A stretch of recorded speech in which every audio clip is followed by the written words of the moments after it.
web page for today, and I'd like you to test out this thing which says online event, the first one.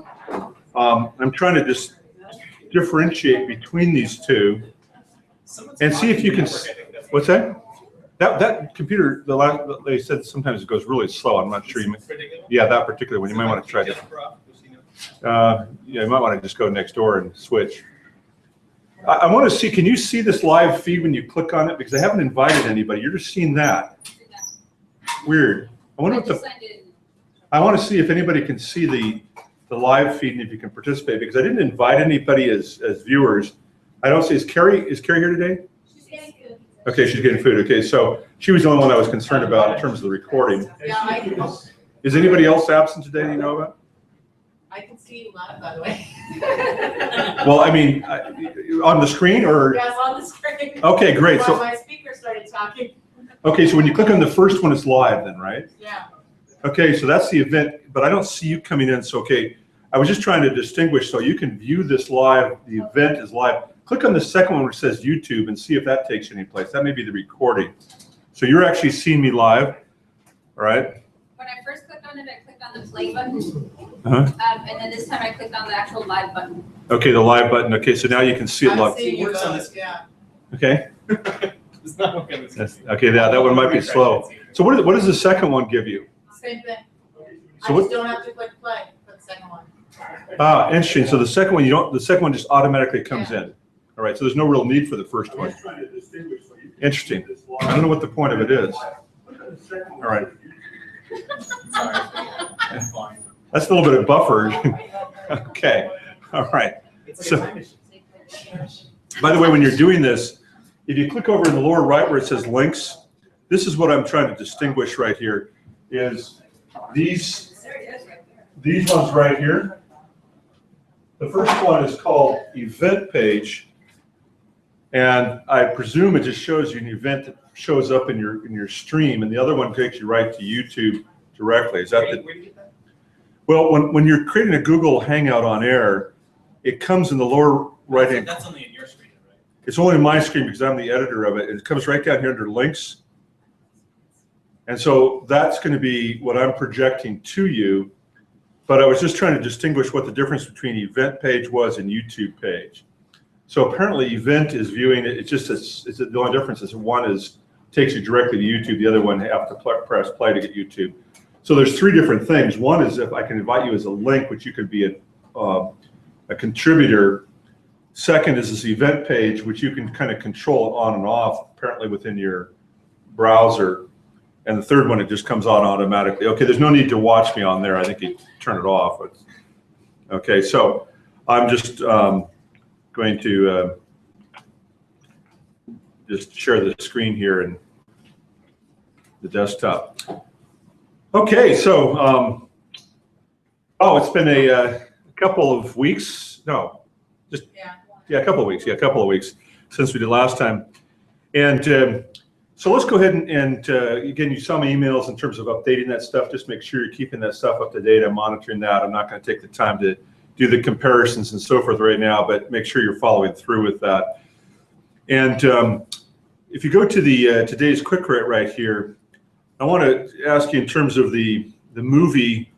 How many of you watched the movie? Okay, just say 100. If you put 1, that indicates a 100%. If it's 0.1, that would be 10%. So put it in decimal notation. So what percentage of the movie you watched?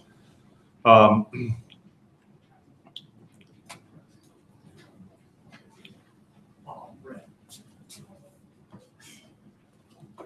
I forgot. The one you told us to watch last time. Games. Okay. That night. All right. All right. So far, I appreciate your honesty, but it's not very encouraging. I'm sorry. We watched it. I watched it. Now, okay, go ahead and put a 1. I need to see some more 1s besides Ryan, okay? I mean, no, Ryan's good. Now, here's bringing up an interesting point. Oh, look at this. Okay, Terry, she's back with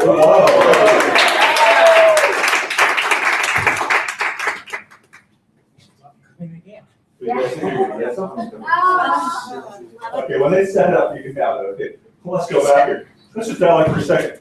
If you look at that stats, here we have grad students who are clearly instructed to do this and sent an email reminder on it. I'd like you just to figure out what is the reason why only so far one person, and a couple other people actually did, so they haven't responded there. You don't need Google analysis for this one. No, I know, there's no need for this. I'd like you to put up here is, how could you be more effective? In other words, because if this is true with graduate students, just think what it's going to be like in secondary school classroom. Because if we're flipping the curriculum, in other words, if you're trying to, is anybody doing their research project on flipping the curriculum? All right. Well, it's a pretty, up and coming type of thing. But if you're going to flip the curriculum, it's only going to work if the people watch the videos. This is what Jake found. He said he had amazing results. He said those who watched the videos did much better than before. Those who didn't watch the videos did worse than before. Okay? Yeah, well, it's kind of, what's that? No, that's on our sort of frame page. Okay. Thank you for that commentary, but yeah, it had something to do with spring break, but it also, I think it illustrates the point here in terms of, if you're going to be doing something which is flipping the curriculum, it has to become part of their thinking, because otherwise you're going to come to class and you can't assume that they know what to do on it. So again, remember I specified, make sure you watch that video, look at the results, okay? Now, it's not meant to browbeat you, but the point there is, as an educator, think about your own classrooms. How can you be more effective in getting that across, all right? So Brent's point is probably the true one. It was over spring break, so people said, party time, okay. But Akiko watched it, yes. Allison watched it, yes. Okay, we're up to 3. This is fantastic, all right. And those are the 3 that'll get pizza. All right. Okay, so go up and get your food, and then come back in shame and make sure you watch that video this week, okay? Why don't we spread the pizza out, put some over here so we don't have quite the congestion. Way more complicated. Getting there then. Oh, thank you for doing it. I know it's a headache, okay? So, looks like we've got cheese and something else over here, all right? Salads, okay, there's salads over here too. Thank you to Carrie and to Daniels, okay. Where'd Daniels go? He is moving his car. He's in the loading zone. Okay, we have to give thanks. There's food over here too, so make 2 lines so we can get it moving faster. Just no combo there. It's pepperoni and cheese. Pepperoni and cheese is over Cheese here. over There's here. veggie over there. Okay. Cheese and salad over here, and there should be some plates and so forth too. Why bring some cookies and those over here too? Forks? Oh, forks are at the very beginning. Oh, I'm. Okay. I'm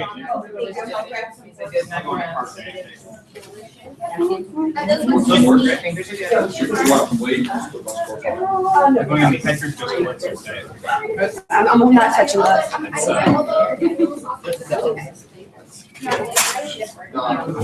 Okay. I have to tell you, I'm gonna piece these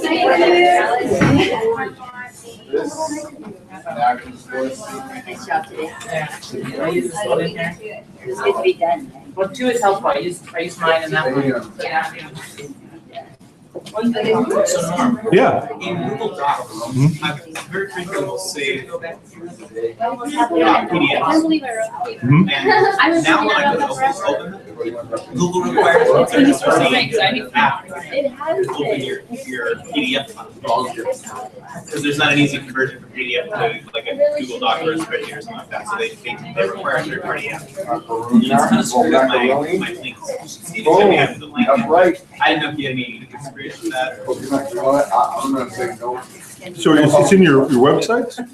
Yeah, so I would click on Google Docs, I would link the PDF to the website. You saw like. And then now that they require the third-party app, I can change those links.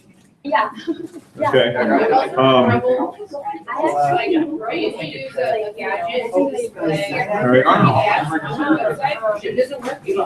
So the PDF worked before, but it's not working now? Yeah. That doesn't work embedded or doesn't work as a link? Because a link should always work. Because because the link should definitely work because it's just the browser has that capacity and so forth. You might want to, yeah, so.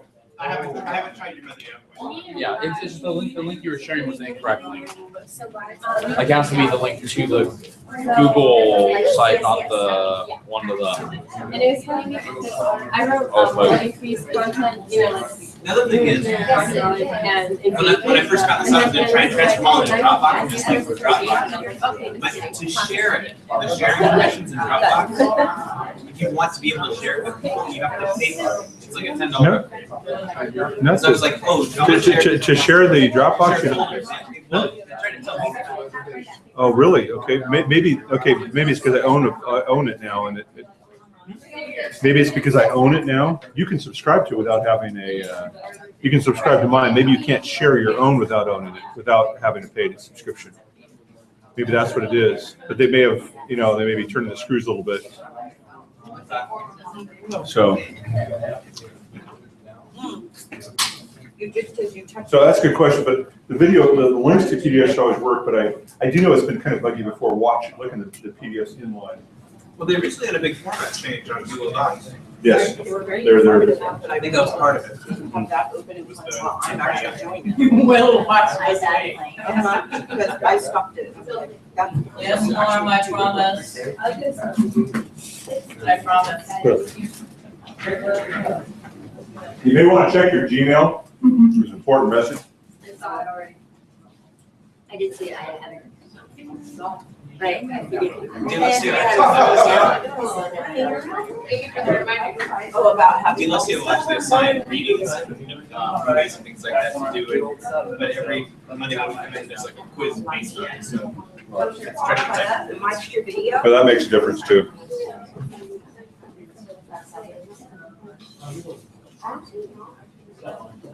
So I get there half an hour early. Horrible. It's exactly what the students. Which class did you take with Alessio? The geology.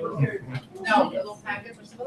Preliminarily, I haven't learned hardly any geology. So I know. it ought to be in the education. I just assumed they were all. Yeah, I really should. I thought I was gonna geology. What is she covering? Teaching. It's all really good. It's good. I just. Yeah, it's very good. We're all in it, it's good. He's very good. It's good for teachers. How many people are in there? 20. How many people from here? The best I like people. no, good, thank you. The best people. I'm good. That's for Mila. Mark is in there. I'm trying to add my video, but it says view only for the. Let me see it afterwards. You will watch the video. I watched the video twice. Actually, I should put that, I watched it twice. Wow.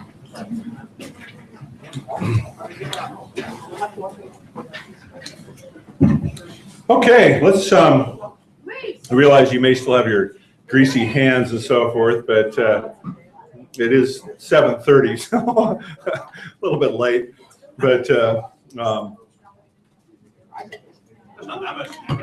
what's that?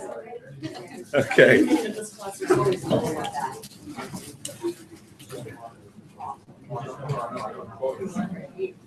There's only 10 things to get to. Yeah, this is the agenda right here.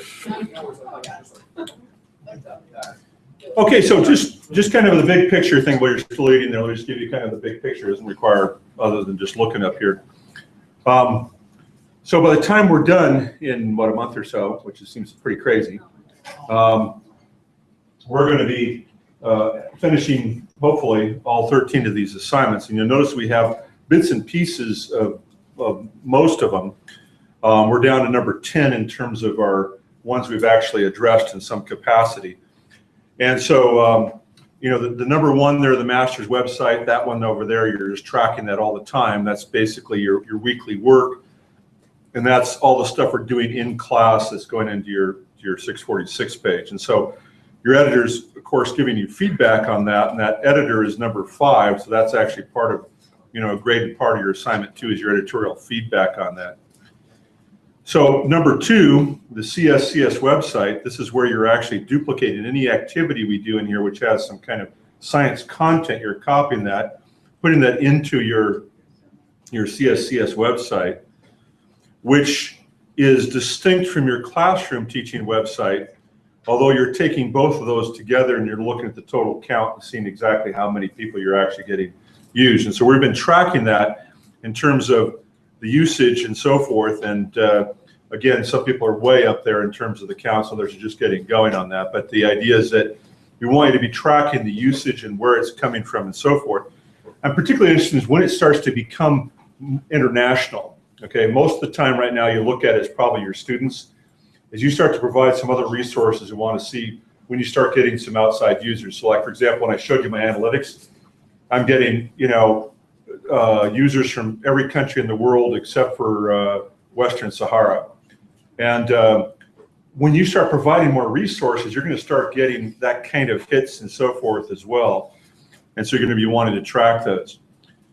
So on the conferences and field trips, again, that's somewhat independent. We've shared a number of times and so forth together. Some of people have come to the robotics workshops and to Mount Wilson and other types of things there. With various different types of things. And again, you're going to want to make sure you keep track of that on your own for that.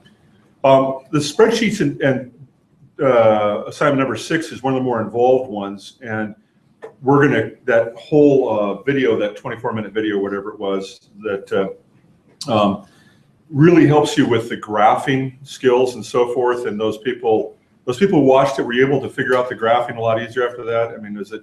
There's one that I can. Okay, still some challenges and so forth with it. But Allison? I was just gonna say, when I was watching it, it was almost like I would need that open here while I'm doing it, because there were so many like specialized like functions. Right. That I would need it like side by side while I was doing it. So what I'm going to do is I'm going to walk you through that here so you have the experience here, then you can review it. But the point is that if you have a laptop or you have 2 screens, you can watch on one while you're working on the other. Thank you for the pizza and all. And so what you want to do is you want to have like 2 of them working independently, because one of the problems with a flipped curriculum is if the curriculum is based upon the computer, you can't, it's hard to do both at the same time unless you have 2 screens or you split your screen and look. But again, the videos, to see the detail, you need to have a pretty large viewer.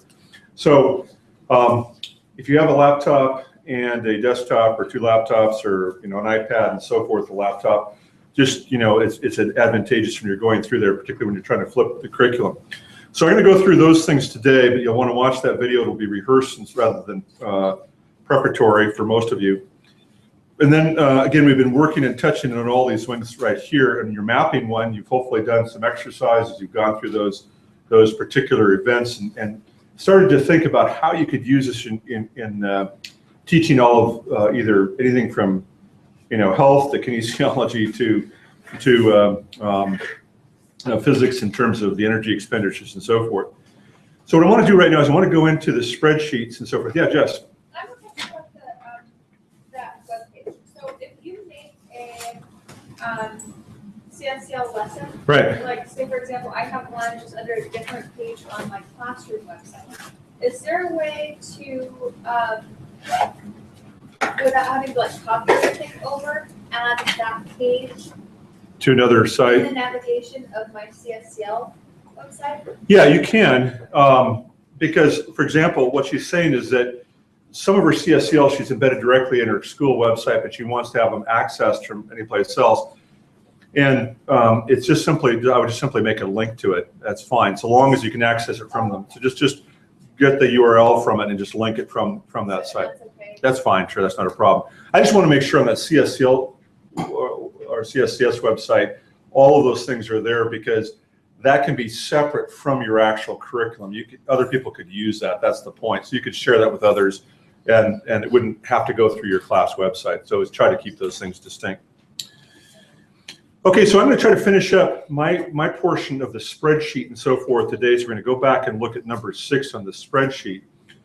And so if you click on the spreadsheet assignment number 6, the 2 we're going to do tonight are the last 2, which is the combination plots and the statistics. we're going to still use spreadsheets for the rest of the program. So it's not ending spreadsheets. It's just ending kind of some of the formal features of the spreadsheets that in this assignment.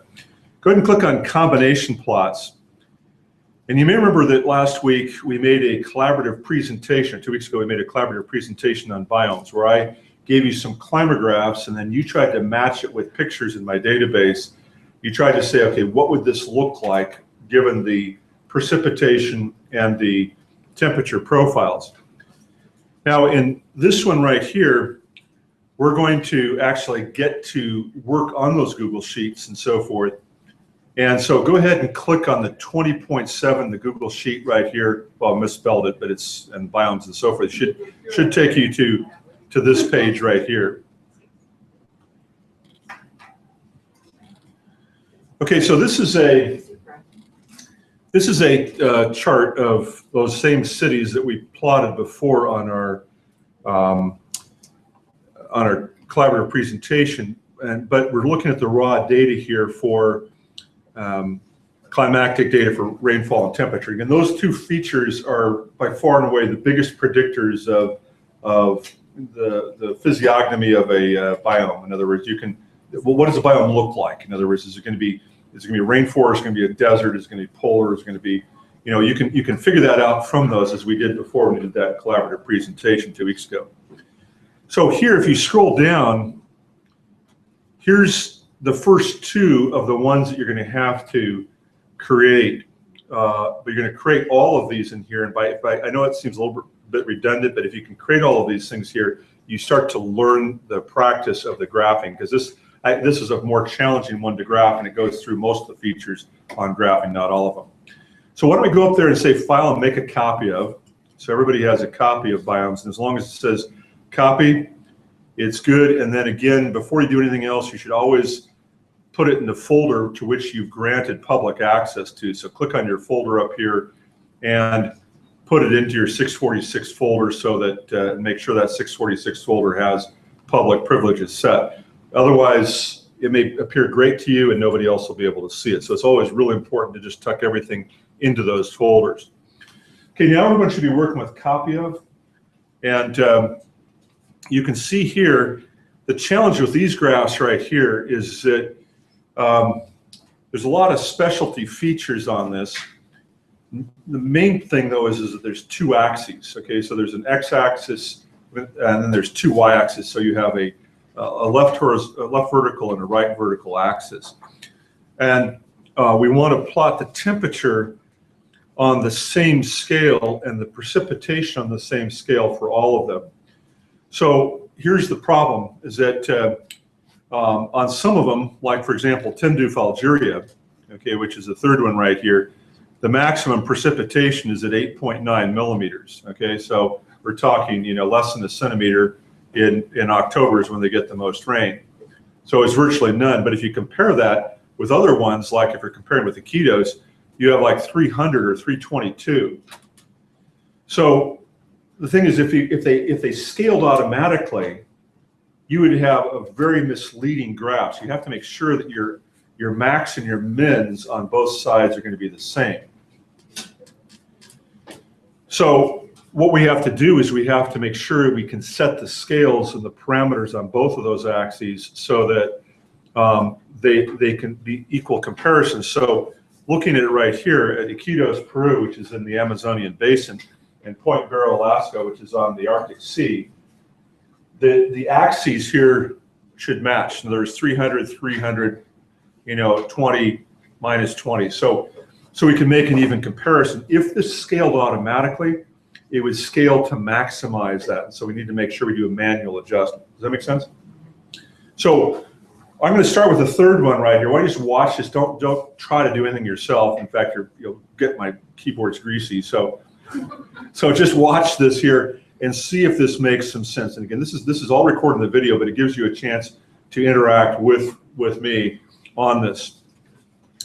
First of all, how you set up the data is critical. But you can invert it and you can revert it and so forth if you have the right commands. And so I'm going to start let's take Chicago. This is in honor of Chris having spent the last few weeks in Chicago. And how was it in Chicago? It was actually Detroit, but it was. Oh, it's Detroit. Okay, all right. Surprisingly spring-like. They had more rain, but. Okay, all right. So you're in Detroit. Okay, great. So I don't have Detroit on this list. Chicago is the closest that we have to Detroit. I flew in Detroit. So I'm gonna highlight this entire section, including, it's hard for you to see that, but I'm hiding from here all the way over to there. So the only thing I'm not highlighting is it's Chicago, and that's because I can label that afterwards. So I've set up these things with rainfall on one axis and temperature on the other axis. And when I go to choose the plots right here, I'm going to choose the plotting tool. And you look at the defaults and they're just wacko. It's like, what does that mean? All right. Well, what does this mean? You can see that rainfall is plotted separately than the temperature right here. Well, that's not going to be terribly helpful. First of all, switching rows and columns. You notice how this changes the representation of the data. What is it doing when I switch the rows and columns? Okay, it merges them in a sense, like right here, it's looking at rainfall. It's plotting all the rainfalls together versus all the temperatures.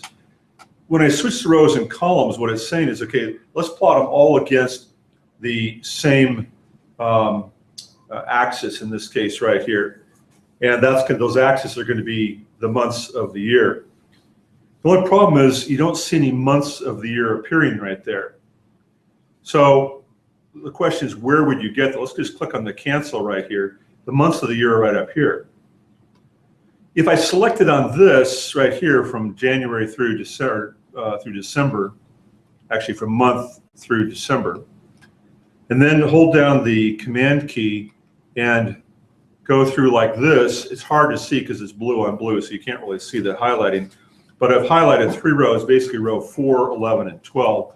Now when I go to plot it, we look at it here, it looks really messy. Let's switch rows and columns like this, and we say, okay, it's starting to look even crazier. Now this is the frustration that people oftentimes get when they're trying to plot this kind of data, all right? So let's just work it without the axes and so forth at this point. We're going to click up here. We're going to click on Insert Chart. And then we have to say, okay, if we switch the rows and the columns, we get a more reasonable representation.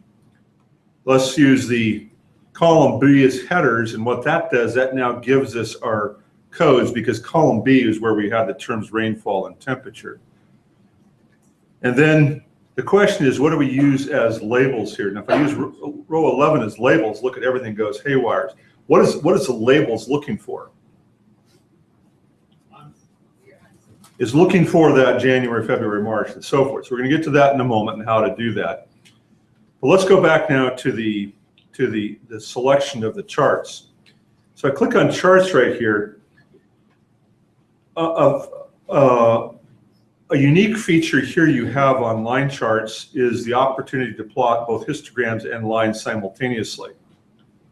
And now we're starting to see it's looking a little bit more like what we saw before, right? We're seeing it, graphing, although the axes are way off. In other words, the axes here from -40 to 120. Why is there this, if we're looking at rainfall, how can you ever have a negative rainfall? You can't, right? So the thing is, it's behaving that way because there's a negative temperature. So it's -4 degrees. So it's plotted both on the same axis. That's where you're getting a wacko left axis. It doesn't know what to do with it because they're two different things. We're comparing apples and oranges here. In other words, temperature and rainfall are two totally different things, which may or may not be correlated to each other, but they're two different things. So what we need to do is we need to say, hey, wait a minute, we need to plot one on one axis and one on the other axis. Does that make sense?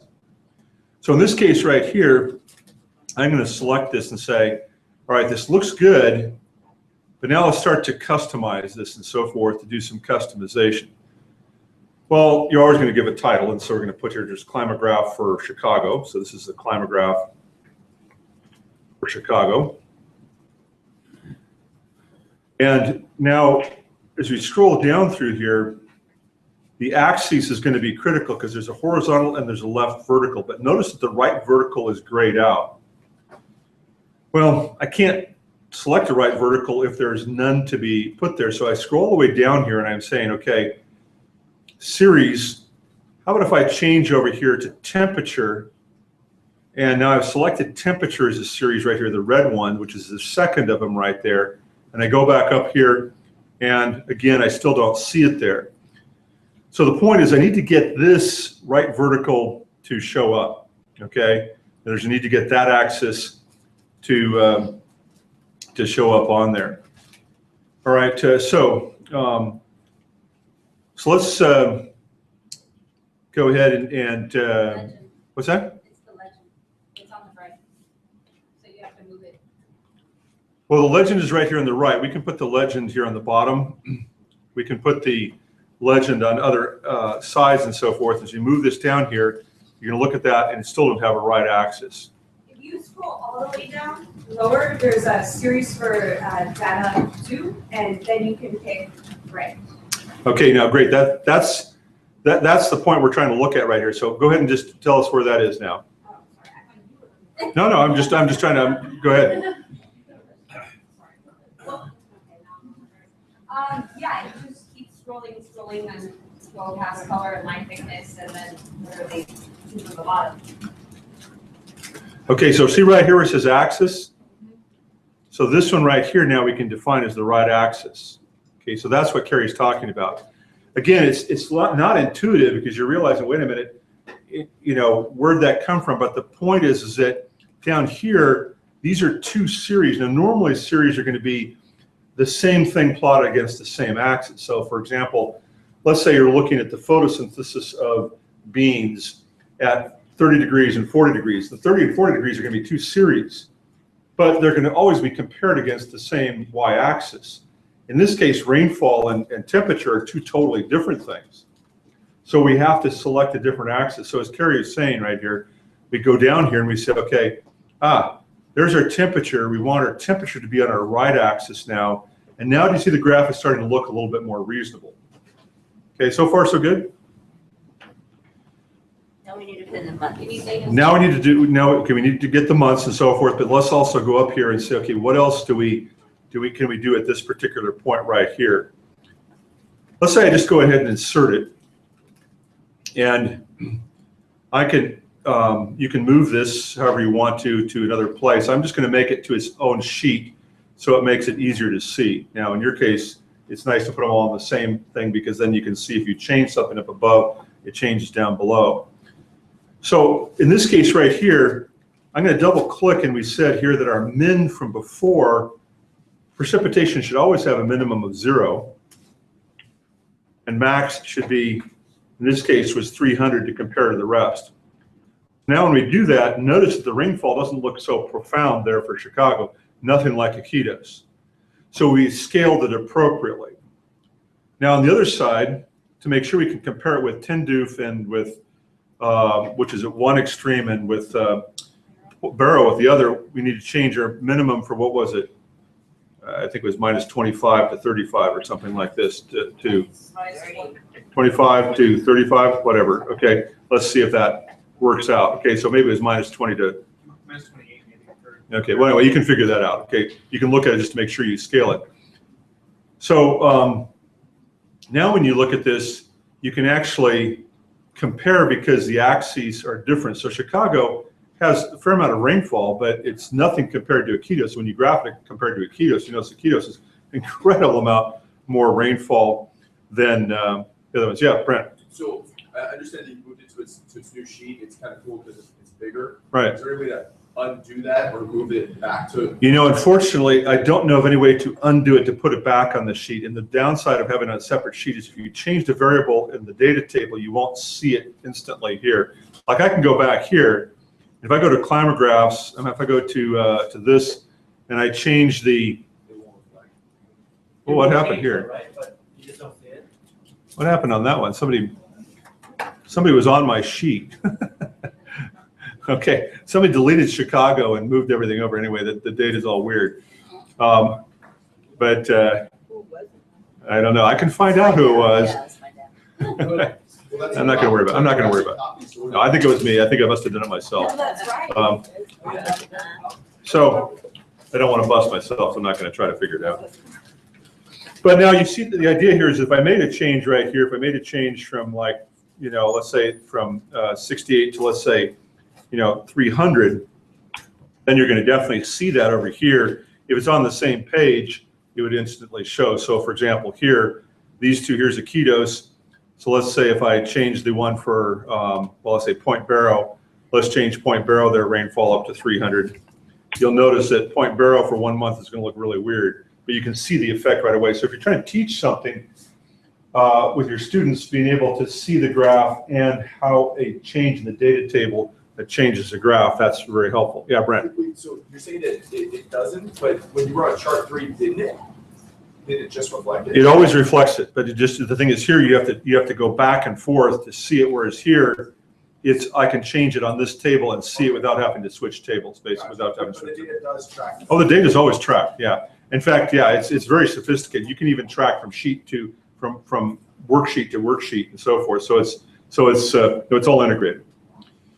So now we have this type of a graph, and again, you can change anything and so forth on it. But I want you to get the concept there of the axes. Let's just do it again. Well, this time, let's try to work through it together. And again, there's going to be repetition when you're going to go online. So you do want to practice this. This is not going to be the be-all, end-all.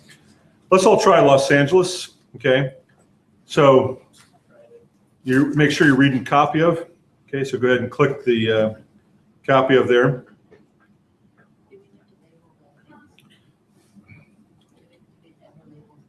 And then if you hold the command key down, you can also select the months. So now you've selected 3 different rows, correct? So before we insert the chart? What's that? Before we insert the chart? Yes. Well, we'll just play around so you want to get some experiences, because we're gonna purposely run through some bumps for you, because I find that graphing stuff is very frustrating for people, and yet it's really valuable. Okay.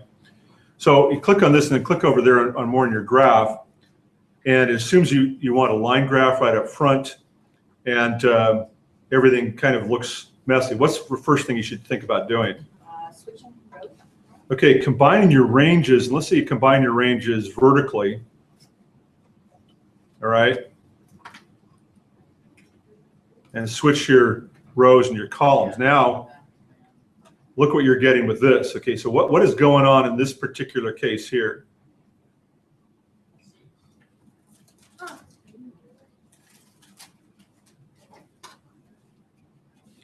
Okay, so you're seeing what's happening right here is that, look at this thing where it says combine the ranges horizontally versus combine the ranges vertically. And what is causing that difference?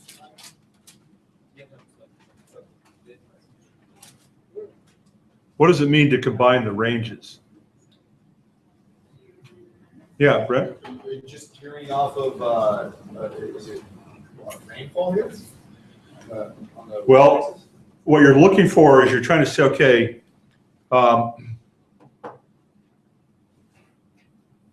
what you're looking at here is that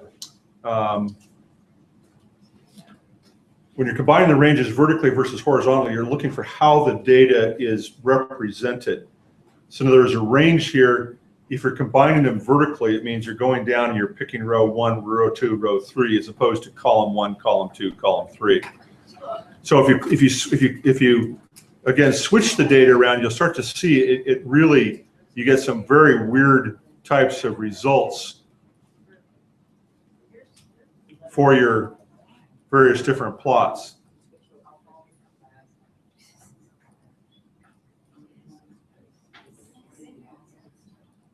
Okay. Did you want the combo one again? Well, no, what I'm wanting you to do is I'm wanting you to try to figure out the various variables you're going to run into when you do this. Now, again, it's all laid out in the movie, so I'm not going to go into all the details here because I want to go into something else. But I'm trying to show you this is the kind of frustration you deal with to deal with graphs. That's why you're going to want to go through the movie and actually walk through this here. So in this case right here, that when you click up here where it says your data select ranges, you click on this. Notice that these are the ranges. Okay, 20.7 happens to be this particular sheet, climate graph. So that whole portion is referring to this sheet here. And we're saying from B4 to N4. So B4 to N4, in other words, those rows are one series of data. And then the other one is going to be B17 to N18. Now, notice, why is this one appearing after this one right here? Okay, try it the reverse. Now let's go back there. Just cancel out it because it's still a mess. And let's go back over here. And now let's highlight the months first. And then go to Chicago or go to Los Angeles. All right. And now go to do your plot. Okay. Combine your ranges vertically. Switch the rows and the columns. And now do you see where you're getting your data down here? You see that the point was that the sequence at which you select it makes a difference. Well, it actually really helps, because if you have a row which is going to be your category, you're going to be your labels for your axis, you always select that first. In other words, you're selecting your x-axis first, which is in this case the months of the year. So the only way we can get the months of the years down here rather than other stuff is if it knows how to plot it. So you select that row first before you get to the other ones. Try it this way and see if this doesn't look better. This is Los Angeles, yeah. Well, your graph is going to look different depending upon, you know, how far you've gone with it, but this is the basic. Because you're going to want to go over to charts right here and choose a diagram like that. And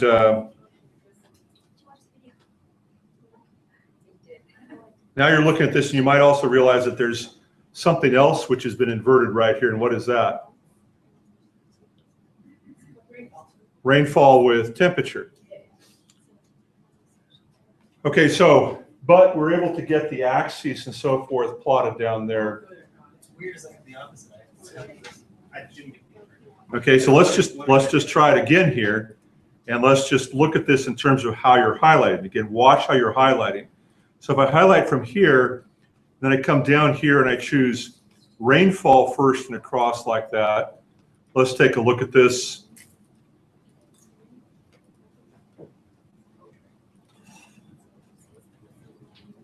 Okay, now does this look more reasonable? Oh, okay, so you could highlight it from. Okay, now do you see the point there? Do you see what went wrong? This is the stuff which drives people crazy. Is that the sequence of which you highlight defines the series in there. So in this case, I wanted to make sure that all of my left axis is going to be rainfall, all of my right axis is going to be precipitation. So what I want to do is I want to first highlight what? The months. Then what? Then I start from the rainfall and I drag down to the temperature. But you notice when I drag from the temperature up, I got a really wacko graph again. So the point is that you need to be consistent with this, and it's the sequence with which you select something makes a difference. And most people do not know that, and it took me a long time to figure that out. Because I figured out, why is it going wacko? Because you think it's going to be, you're looking at the data, but it's actually sequencing. So here's your trick. When I click back on start here now, I click on start, and then look at those graphs right here.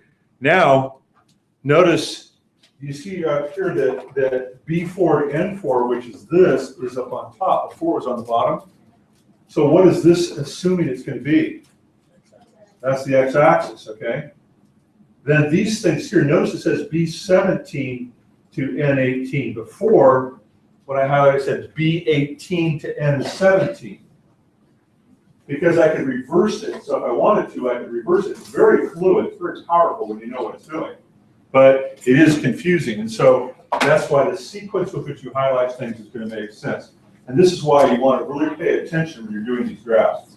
Yeah, I think the Pico has one in red. Should we not have highlighted the word month, because then it pops up in the graph We could have just, because we're gonna tie it up Yeah, horizontal. you don't need to put that in there, right, okay? Yes, Does it matter if you go rainfall all the way across with the numbers, then down? that'd be fine, so long as you started within rainfall and went down rather than from the temperature went up. Okay, so if you go rainfall, down to temperature, and then all over. Correct. That doesn't matter. Yeah. Now try that yourself and see if you can get something which looks like this. Again, you're gonna get a lot more experience with it when you actually work this through, and it will be part of your kind of weekly work type thing. Because I do want you to practice with this, because I've been very frustrated working with Excel and with this over the years. It's like, what is it doing? Where is it coming from? And a little switch like that of directionality makes a big difference in terms of what you get. Yeah, and notice Akiko's point there, should you highlight month? And the answer is no, because otherwise month is appearing over there to the left. It doesn't hurt, it's just identifying this, but I guess you could say yes, it doesn't really matter, because it does identify it. Okay, so go ahead and just practice that and see how you're doing. And then we'll do the axis, we'll go through the axes again in just a moment, but I want you to make sure you can get to this point on your own.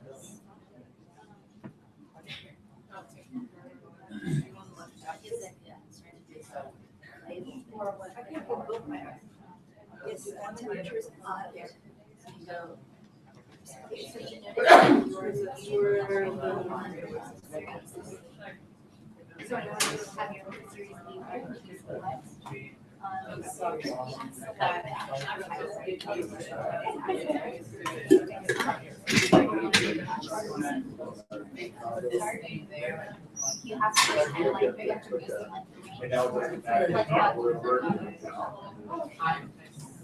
you have to reselect so from there. Just step on that. You can think of select vertical and temperature. And not in order to get we should do the same. This looks like it's -30. It's by 10.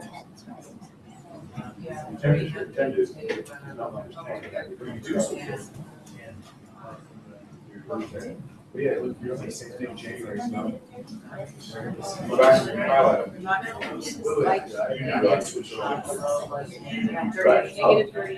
Temperature about to down.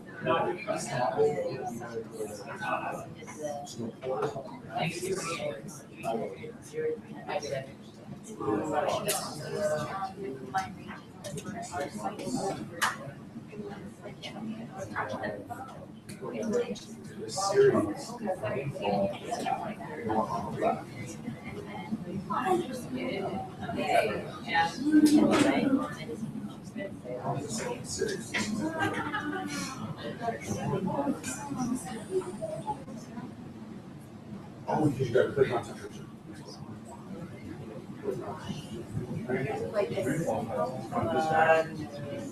It says temperature.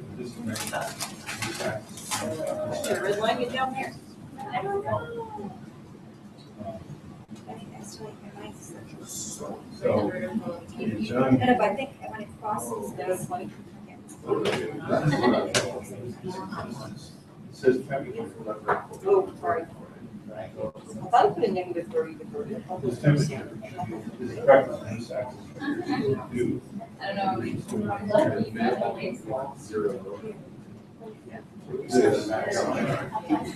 the shortcut right there too.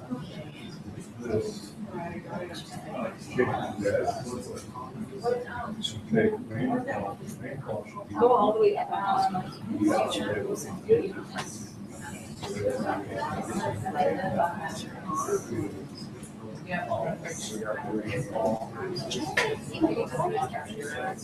start over. That's where it's fun. Right. Switch the axis on. I can't do it.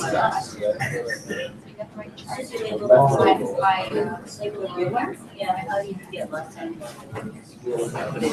I've asked her since title.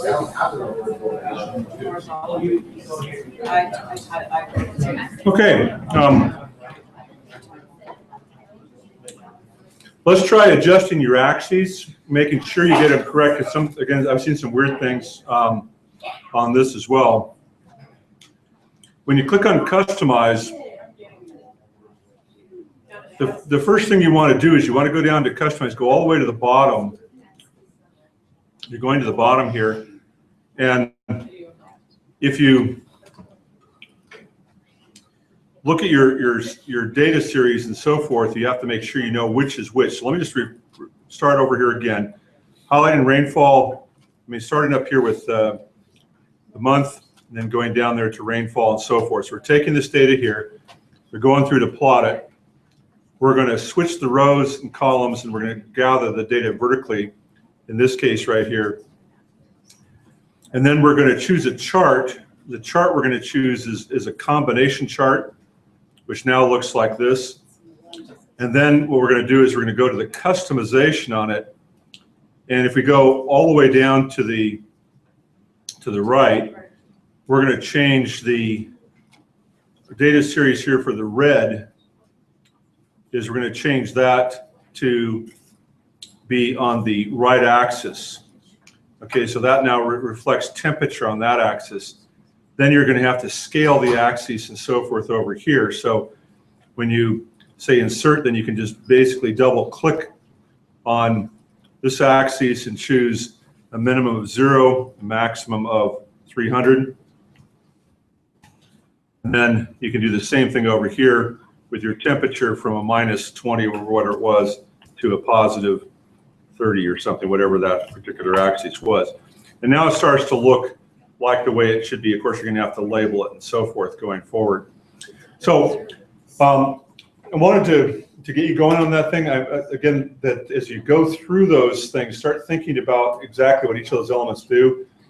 Read through and watch through the video and practice it, and I think you'll learn a lot about graphing and so forth from spreadsheets by doing that. Okay? So let's, because this is on the video, I'm going to transition and, okay, I'll give you a couple more minutes, just give you 2 minutes, 3 minutes just to figure it out, plot it, but again, watch the video and so forth, and we're going to go on to the next one. So I'll get another macaroon, and when I'm done with the macaroon, we're moving on. Right? You gotta take a really good one. It's the biggest macaroon. You know, we're kind of doing the minimum. I managed to get all of this, but.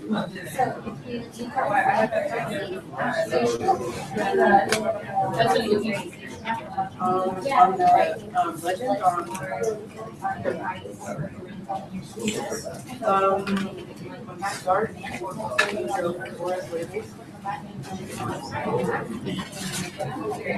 when you're doing the axis, I got the right one by going to series and I found it in there. And that's how I got it.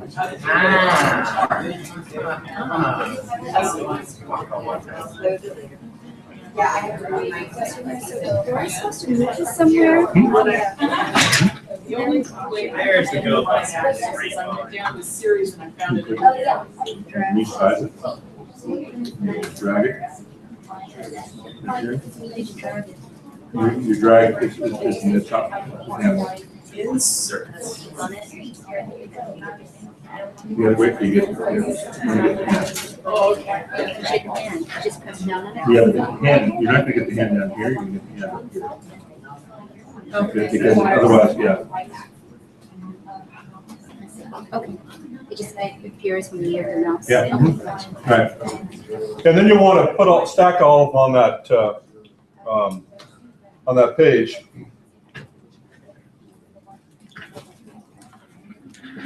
Okay.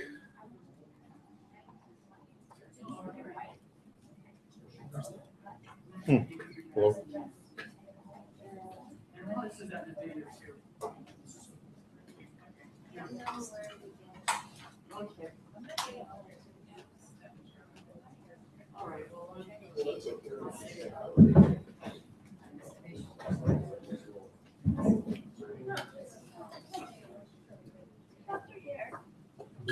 I think this is right, for Los Angeles. But how do I, after the fact, get the little labels. You have Look for key. Top, legend. And then you say legend where you want it to be. What's the label, what's the blue and what's the red? Label. I think you have the key link. Well, it'll only be red with the first highlights. I'm gonna Highlight too. And I think that may be a problem, like if you didn't highlight the month, because it didn't pick up that row. Yeah, Brent.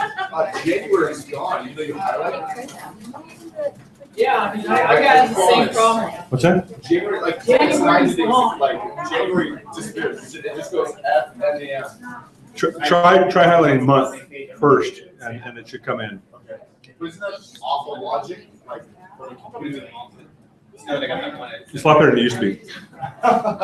way to be an optimist. Do you want these on the same page? By the way, speaking of optimists, okay, so if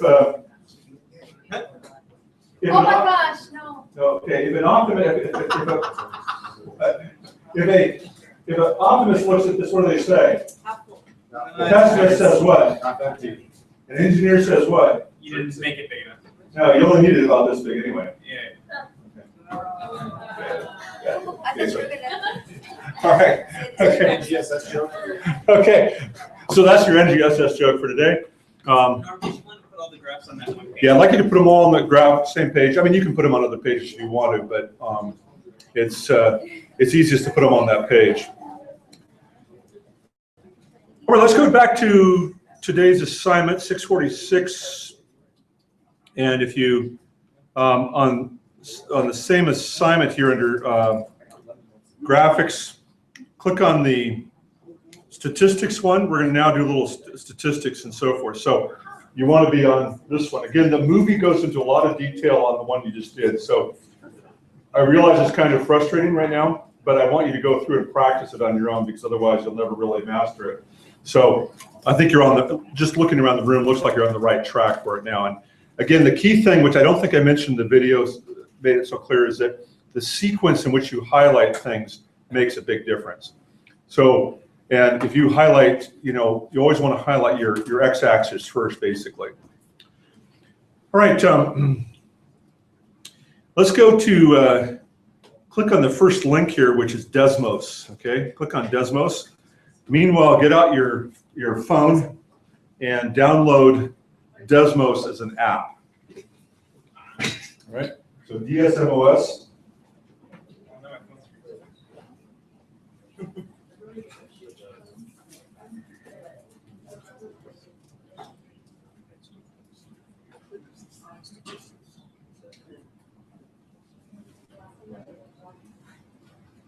Okay, so you should have Desmos DSMOS as an app right here.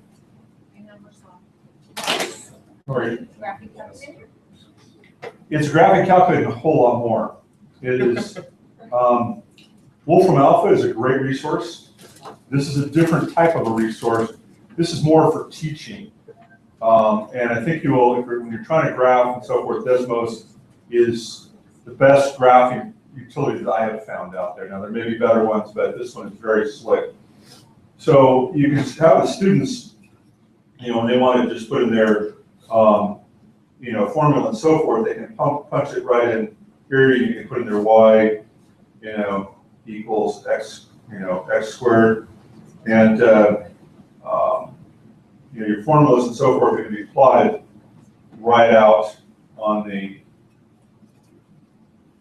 graph right there. So well, that's where it's, yeah, there it is. Okay, so it's reflected right there. So it's coming right off your phone, and so it's a great graphing calculator built right in. So Desmos is, again, I think that my favorite in this regard here. Now, from the computer, it does the same thing. I just think it's a little easier to use from the computer, but it's nice to have the students being able to do it from their phones. So have your students download the Desmos, and then you can create accounts so you can save all sorts of files and so forth. I'm just going to launch the calculator, but notice this does a whole lot more in addition to, some kind of interesting interactions with art and so forth. So just go ahead and click on the launch calculator. So this is basically the same thing you're seeing there on the cell phone. So now your students can be on their cell phones, you can be up here, and we can start dialoguing about, what's kind of the concepts. When you're trying to plot data, one of the goals is to try to find some kind of relationship between that data and to put some kind of equation on it. I remember one of the equations I did when I was in grad school. I had access to the Higher Education Research Institute data at UCLA, which tracked students from, college-bound students and so forth over a period of about 30 years. Incredible database, and I was running on the mainframe. And one of the things I was interested in doing is making a prediction. Is could you predict, what variables were the biggest predictors in how far a student would go in school? Okay, so your x-axis, your y-axis, you might say, this is going to be how many years and so forth they're going to go to school. So, okay, so with postdoc being the highest. And what do you think were there's a lot of different variables. I put in like 40 different variables into this, including things like your SAT scores, their stated interests in terms of occupation, and parents' level of education, mother's level, father's level of education, socioeconomic status, the college they attended, the high school attended. What do you think was the biggest predictor, other than, the biggest predictors in terms of how far a person's going to go in education? Grit, baby. What's that? Grit. Grit, okay. Gender. Math. How much they read. Parents, What aspect of parents? how much their education. Parents' education, by far the best predictor, okay? Best predictor is parents' education. And mother's education tends to be the biggest predictor. So if you had to isolate one, it's mother's level, mother's predictor tends to be the biggest. Okay. Well, income. What's that? Income is not nearly as a big predictor. It is a predictor. The point is that you have 40 variables you're putting into an equation. So the equation it generates is an equation with 40 variables. So it's called linear regression. And you can put all these things into it, and then you predict based upon those how far somebody's going to go. The next biggest predictor, though, by the way, was the selectivity of the institution they attended as an undergraduate. What do you mean? Well, they went to a more selective, a more difficult to get into institution, then they were more likely to go farther than if they went to, let's say, a community college, which is open access. So even if you have two students who had equal stated goals, have stated, occupational goals and similar GREs and similar to parental education, the selectivity of the institution they attended as an undergraduate, particularly the first 2 years, made a huge difference. Any suggestions why that might be the case? It's harder for a kid to stay focused in a community college, in my opinion. No, it's not just your opinion, it's fact. Okay. The thing is, if you're at a four-year institution, selected institution, I mean, when I went to UC Irvine, and all my friends I was talking about when we're getting ready to graduate, what are you going to do? I'm going to go to grad school. What's that? They're all going to grad school. They didn't even know what it was, but they're all going to go to it. The point is that you're influenced to a tremendous amount by your peers. And whereas if you're in a community college, you're out in the community and you're trying to make a living and so forth. And even though you may have the same economics and everything else down the line, the point is your peer group makes a huge difference. Now, it's not as big as your parental group, but the point is there's a lot of influences on your decision making. Yeah, I was gonna say, that's what's so frustrating, because I find in some high schools that they promote community college, where, in my opinion, community college should be like second semester, senior year, last resort. You didn't, okay, let's look at plan B. Because I think a lot of these kids, they're not as goal-oriented, and you get lost in community college unless you're goal-driven, and most people who are goal-driven aren't in community college. Well, and I think that the point is that they might be equally goal-driven as somebody who's going to a more selected institution. But at least my hypothesis was that the surrounding of the peers makes a huge difference upon that.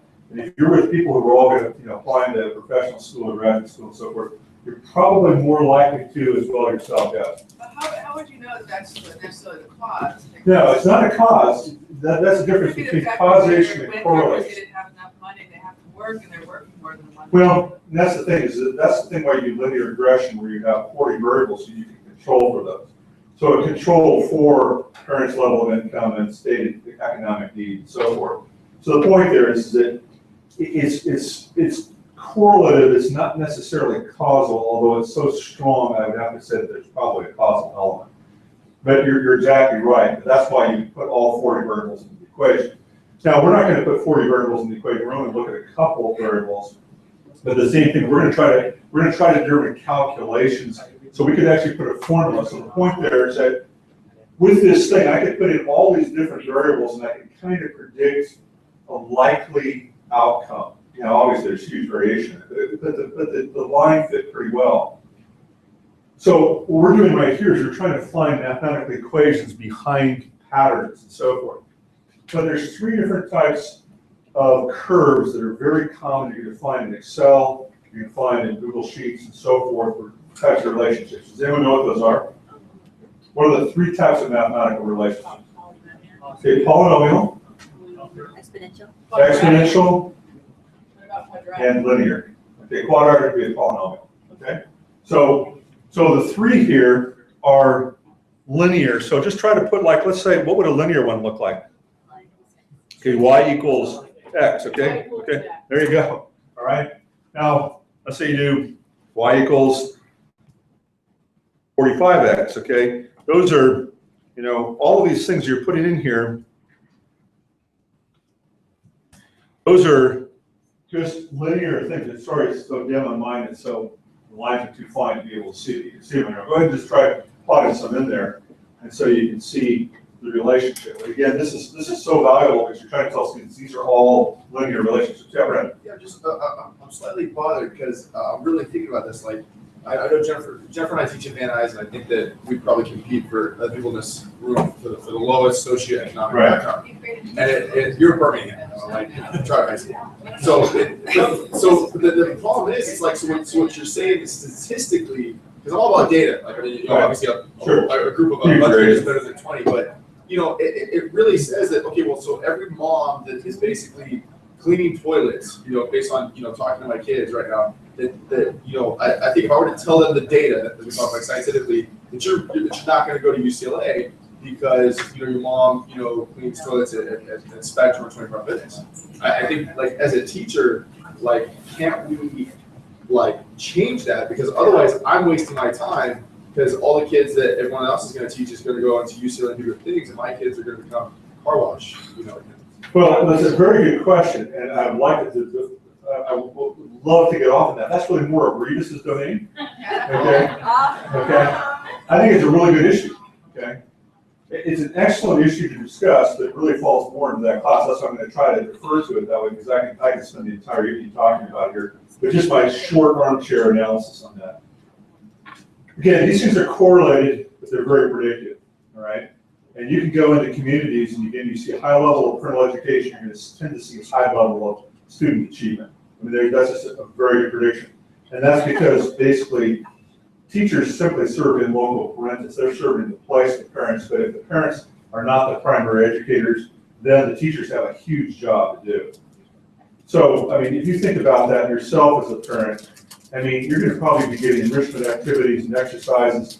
I Skype with my granddaughter. I can show you the Skypes and so forth on here, but I'm going to try not to. She's, you know, she's 1.5. She's speaking. She's 1.5, and she's learning all the body parts in Dutch and in English. It's really crazy. It's like they switched to Dutch and to English, and she still hits head, forehead, you know, nose, and so forth. It's like, but they're so educationally driven.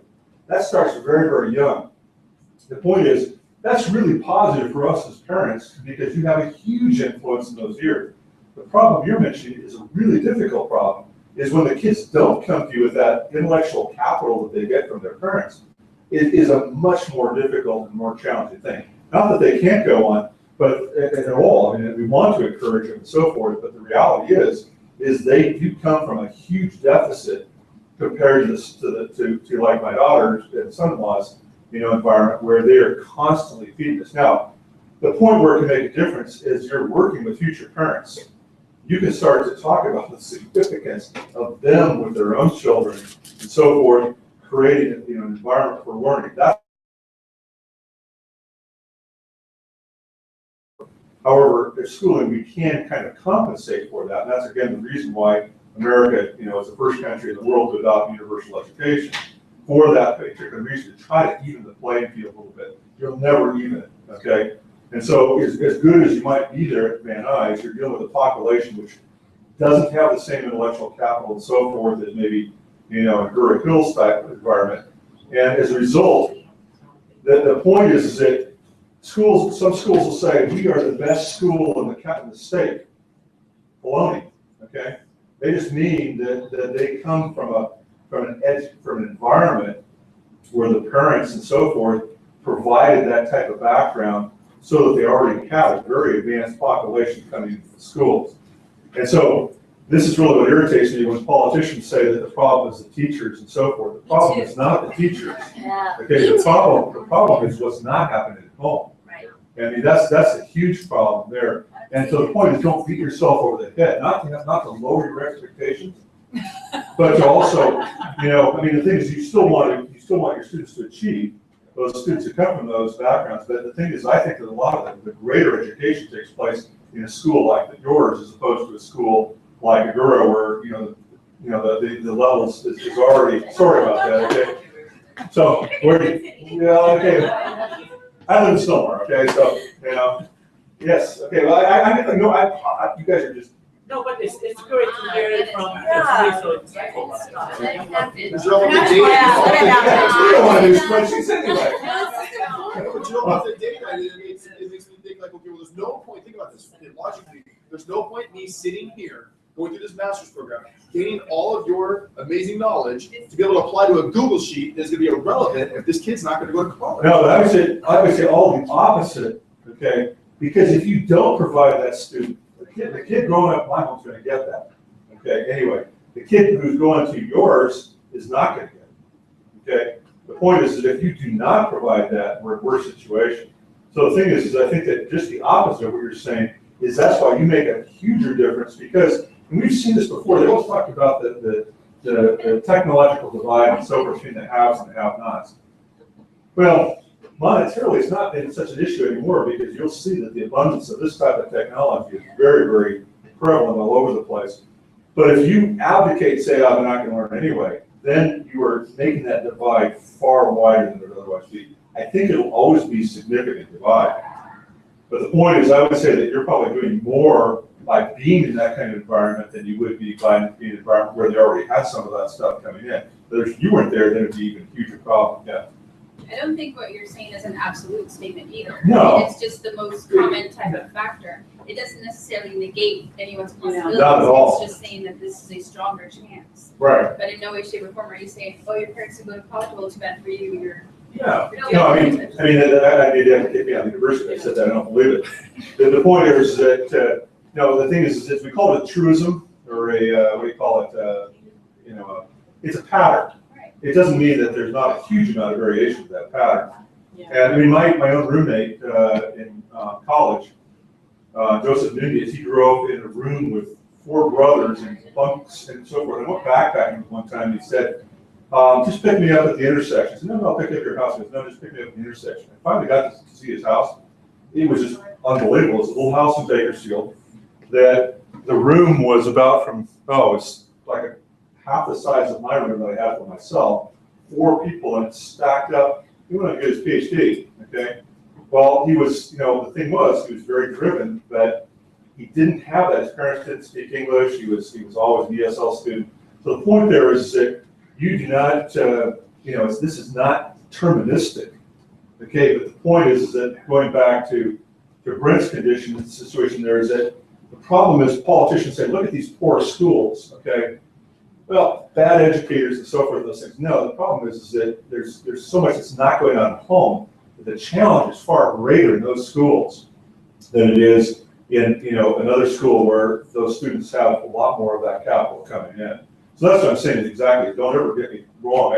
I think that when I talk to my friend, roommate Joseph, it's like, man, for him to succeed, he just had a huge amount more hurdles than I did. But he did, and he did a really, really great job. And that's, again, very inspirational. I think that Yeah, just along those lines, because I taught some pretty economically challenged schools.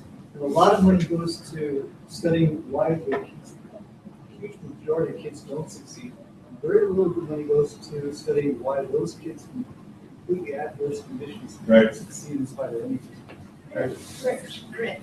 yeah, well, that's a grit. I mean, it's something about grit. I like it, grit. You know, it's a true grit, okay? Right, no, because it really is. The thing is that it's not so surprising that a student who comes from, you know, with that, again, that family background and so forth, goes on to college. But it is more surprising when they don't have any of that in their sphere of influence when they go on, and that's really more surprising. So I think that Doug is right on the right track. What is it that makes that difference?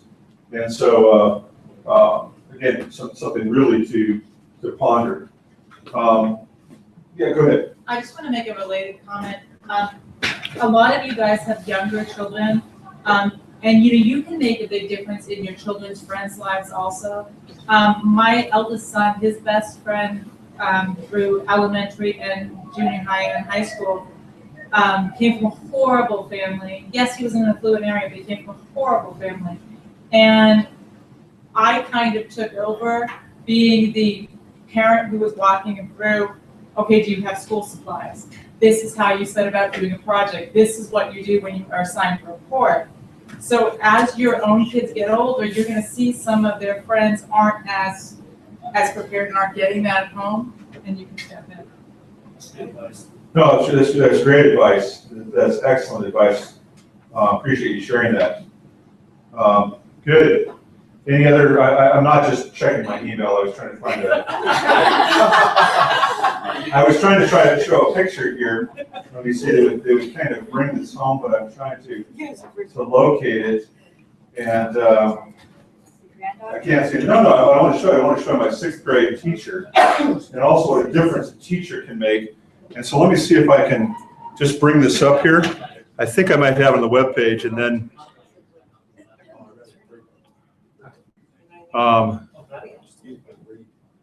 So the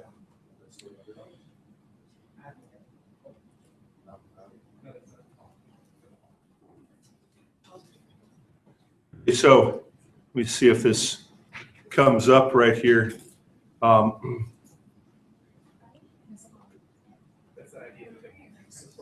See if I. Okay, so it's not going to come up right here in terms of this thing here. I'll show it to you a little bit later on. But a year and a half ago, what's that? 6th grade teacher reunion. I want to show you the picture of half of the class, almost half the class, coming together this many years later because this guy made a huge difference. And the point is that every one of those students said that this Dr. Beach, was their favorite teacher, K-12. So half the students in the class came back, and they were all saying this. And it was just like amazing. He was amazing in many ways because he was the first male we had. He was also African American in a predominantly white area, although it became much more mixed as time went on. And he had just incredible concern for the individual students. When I came back and talked to him a year and a half later, he knew my mother's name. I mean, not a year and a half, 40 years later or whatever. He knew my mom's name. His house, since I knew your mom passed away, I know Betty passed away and so forth. He asked how my dad was doing and everything else like this. It's like, how do you keep that in your mind? His point was he was very well invested in the lives of the students. And I think that this is a point there that I know that Brent likes to work with the students in football and so forth.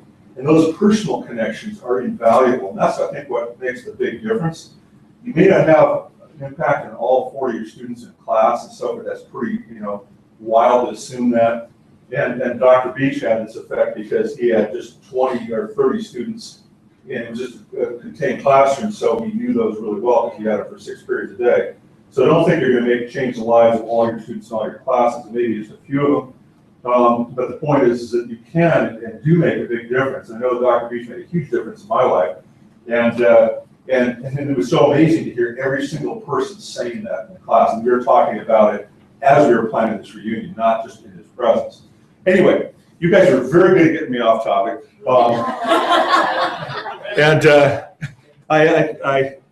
Let's go back to your two.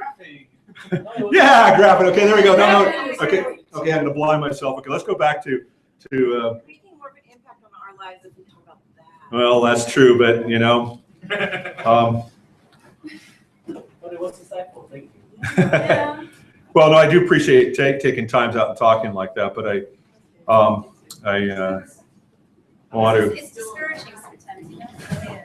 Well, it certainly can be, I know, in terms of this. I mean, I've been at this business here at the university for 28 and a half years, and I've seen teachers go up and down with just the realities of the classroom. The point I was trying to mention is don't beat yourself over the head, because a lot of you are in, you know, economically and academically, you know, deprived environments. But the thing is, oftentimes you're making a bigger difference than you would in a more affluent area.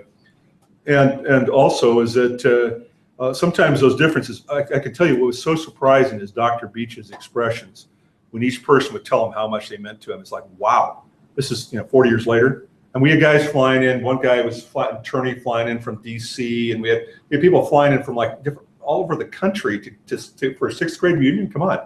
You know, the point there is you can make a difference, and he did not know that he had made that difference is the point.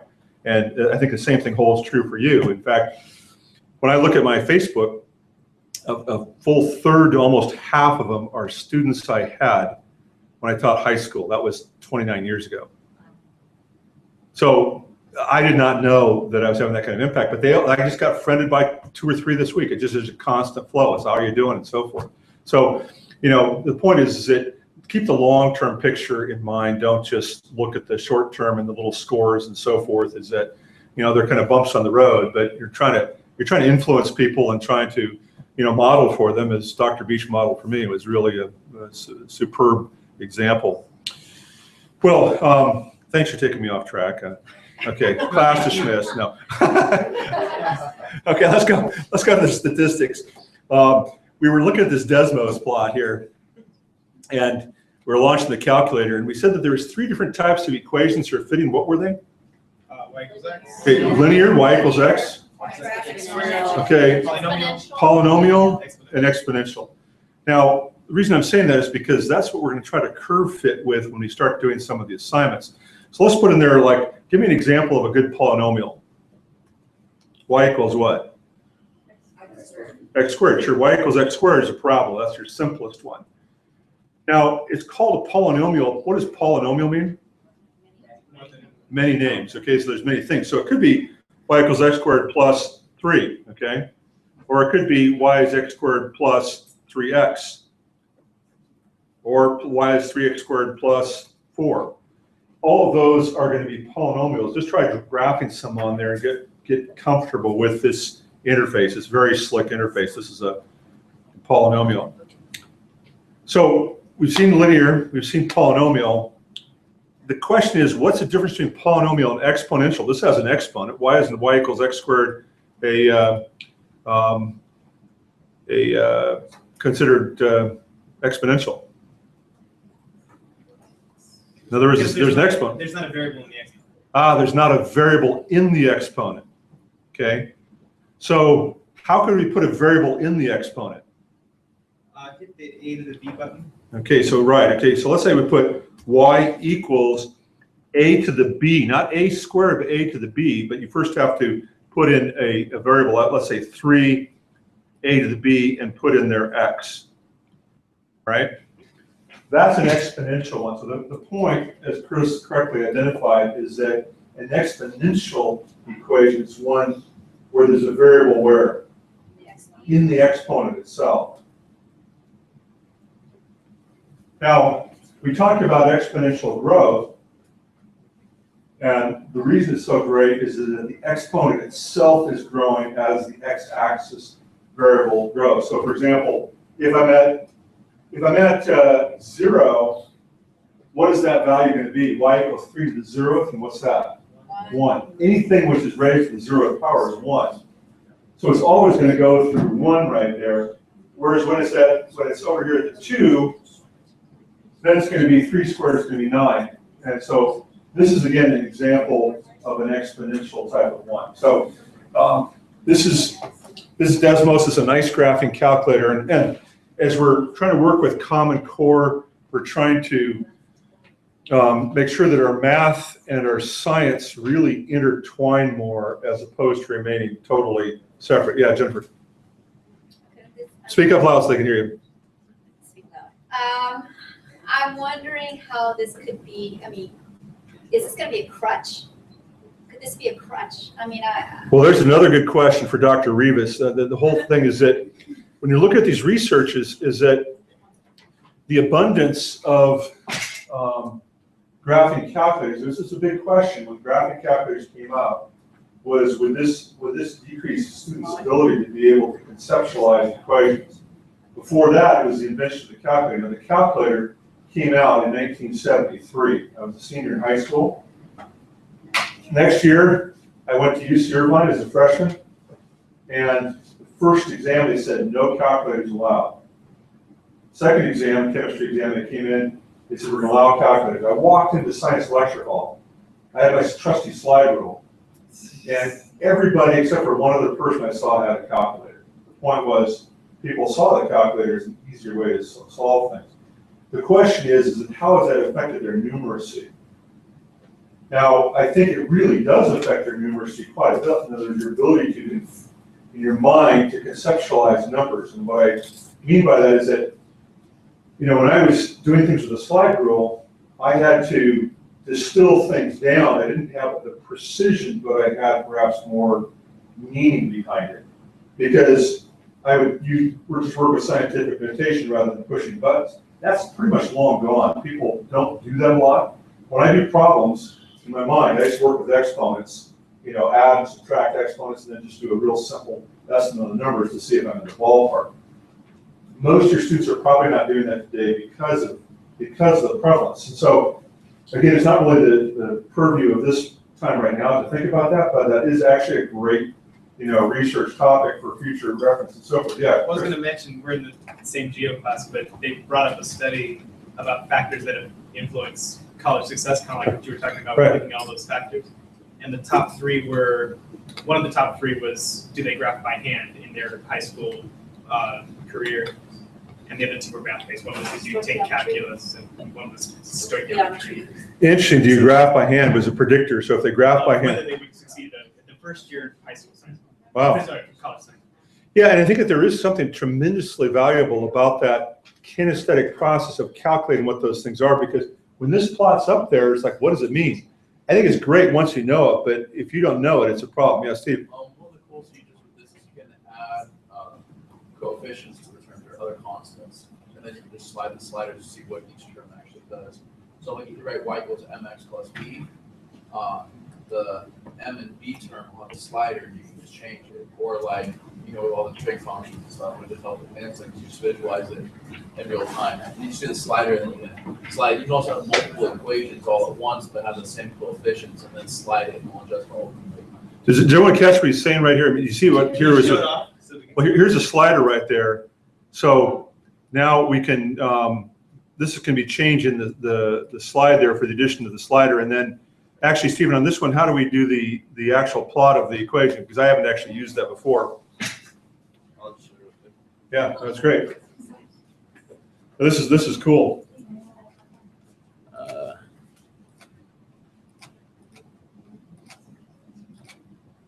We have like x. If you want to see what this term does, you can say b, and then you just slide right. This, and it goes like here. If you want to see what the one in front of it, you could do like a, and then add that right. Slider. Very nice. You can adjust one of them and say, well, what is if you add a term here, and then you can do the slider, and so you can kind of see which each one does. You can turn on and off different ones. Fantastic. Did anyone catch that? Yeah. That's Thank you, Stephen. So that's really, I mean, go ahead and try it right now. Just put in that same formula there. Just put in y equals sine dx. and then define your B, and then adjust the B on the slider. Go ahead and try it, because that's, That would give you sense. Well, that's the biggest problem I found with physics is students don't understand like what a constant is, or thinking of y equals mx plus b. Anything else is a variable and b is a variable, and realize it's actually a specific discrete value. oh, very good. Everyone catch that? You know, and I'm going to say something else about predictive. The biggest predictor of success in college, of all the classes you take, K-12 is Algebra 1. And does anyone want to hypothesize why that might be the case? See, What's that? It's difficult. Well, it's difficult, but It's abstract. Abstract. why would it's abstract? It's, and the point is, like Stephen's mentioning right here, students have a difficulty differentiating constants from variables. So the idea is right here that the B is a variable, and the fact that I can change this here shows the variation that I can have, and why when I change B, that the whole equation changes, because B is a variable, it varies. In other words, we can change that. Whereas something else may be a constant, and in other words, that differentiation between those. But the point being is that students who can do well with abstractions tend to be able to go farther in school, because learning becomes more and more an abstraction, becomes more abstract as we go on. So has everybody got the idea for this? This is really cool. Thanks for showing that, Stephen. I just discovered Desmos when I was playing around with my cell phone. I didn't even know I could do this. I didn't go through any tutorials. So that's a huge improvement. Now let me just take a moment on this right here. Remember how that the predictor that Chris was saying was that if they hand graphed. Now I do feel that there's value in hand graphing, but how would you do this with hand graphing?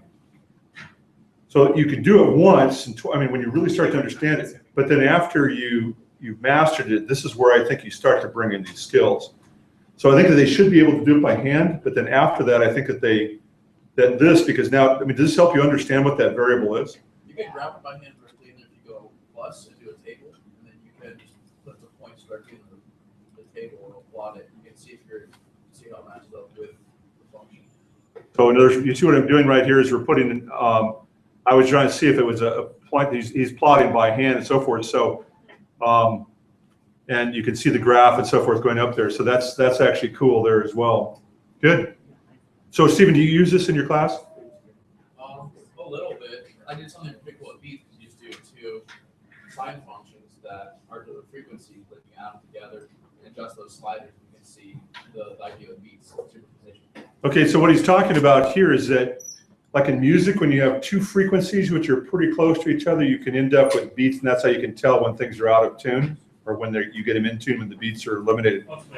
And we're actually, why don't we do that next week, because we're going to do some sound and so forth. Yes, okay, bring in some instruments, okay? All right, bring in okay. So we'll do some more probeware, but working with sound and sound analysis and so forth next week. Okay, so we'll be looking at that, and we could even come back to the equations here for the waves, and then correlated with what we actually measure on the off your phone. Now, by the way, what I'd like you to do is right now is you might as well download these so that you have them for future reference, because we're going to use these next week. And the ones you wanted to download, there's, I'm sure, many you can choose from, but the two that we're going to look at in some detail are going to be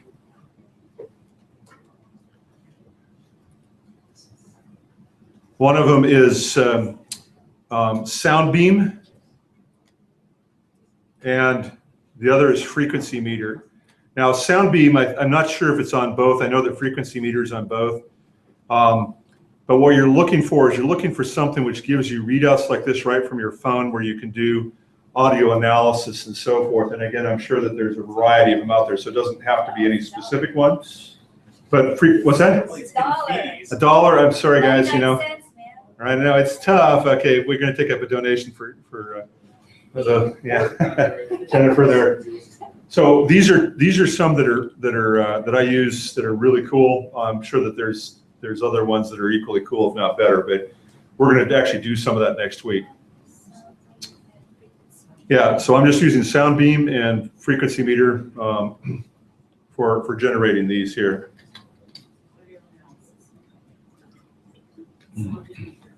Now, by the way, as Jennifer complains about the 99 cents that she has to spend here, when I was teaching physics, we had to use oscilloscopes like this to do this, as well as all the input devices and so forth. It was probably in the day, probably about $1,000 to get so forth. Now, the 99 cents on your phone, I think you can probably afford it, all right? Oh, my kids say they can afford a pencil. Bring your pencil, but I'm poor, Miss Kim. Yeah, They pull up the iPhone. Dream. Yeah, Yeah, they pull their iPhone out. And Just, carry their shoes at $200, right? yeah. That's insane. So funny. Okay. Now let's okay, we're going to click on the statistics link and so forth. You've been playing with Desmos. Stephen showed you some cool things you can do there in terms of putting in the variables. And I'm sure there's a lot more you can do with it beyond that. So play with that as you will. What we're going to do is we're going to look at now analyzing some basic statistics here with another spreadsheet. So go ahead and click on 20.8. And the text for this comes right out of the source book for teaching science. It's on the page. But let's actually just work with this sheet here right now, if you will. So go ahead to 20.8. Now this, and actually what I'm going to do is everybody say file and make a copy of it. So you're working with your copy. So make sure you're always working with your copy. Where's 20.8? It's under statistics, you'll see it there. Who wants the spreadsheet?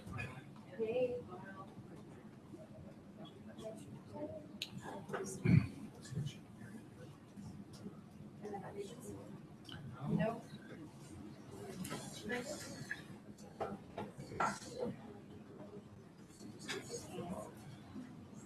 Okay, so make sure it says copy of 20.8 and just wait for everybody to get that on their screen. First one is car motion. And I can't even click the tabs at the bottom. What's that? Slow the network. now, it's in the person last semester, last period was saying that the computer's unduly slow too. I can't So even close out of here, it won't let me close out of this. Because we're all downloading the notes. Now, I promised to show you photos of my spring break. So here's my car on the highway, Route 66, just east of the Colorado River. It's the old Route 66. If you ever have a chance to travel to like Flagstaff, take the old historic Route 66, a little bit longer, but it's much cooler. What's that? Weird people? Weird things on the way. Yeah, there are weird things on the way. That's what makes it fun. Nice car. All right, now, as we're looking at this is a relationship here for trying to plot to see a relationship here between distance versus time and acceleration here. Okay, so this car is accelerating, and we're trying to find the equation for it that we could put right back into Desmos and plot it there in Desmos as well. In other words, what is the equation which is we're graphing? So we've seen it done in Desmos, and you can see it's right here is the purple line is y is equal to 5.32 times x squared plus 2.148x plus 1.793. That's the actual best fit curve of a polynomial type for this right here. So let's actually go through this and see how you do this. So go ahead and you can just highlight from A1 down to B11, and then go ahead and just choose insert the chart. And again, if you just select, okay, this is going to be a chart for a scatter plot. And so therefore we can see the scatter plot. Nothing, hugely new there. So there's your scatter plot. And again, you can label. We're not going to go into the labeling stuff and so forth. So the trick on this one is, all right, how are we going to identify the best fit curve? So I'm just going to move this to its own sheet so it's a little bit easier to see. And does everybody have now, in some form, just inserted here so we can just kind of step through this to see how it works? Okay, so if you go up to your advanced edit right here, under this Customize tab, there's a huge amount that you can do with this, and just play around with the variables. You've seen a number of them. One we haven't played with is down right here, which it talks about trend line, which is the very last one. Now, you're not going to find a trend line in other graph types.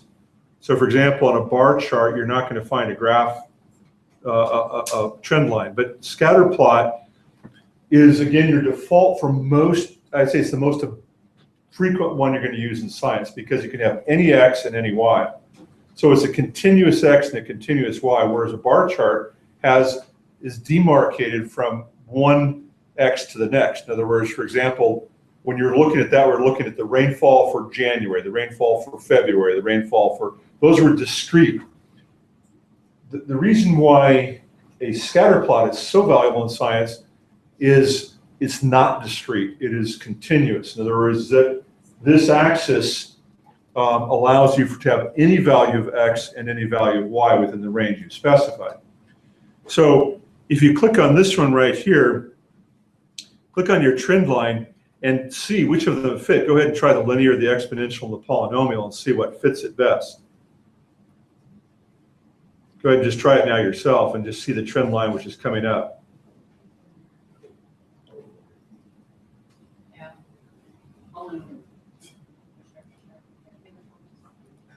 Right now,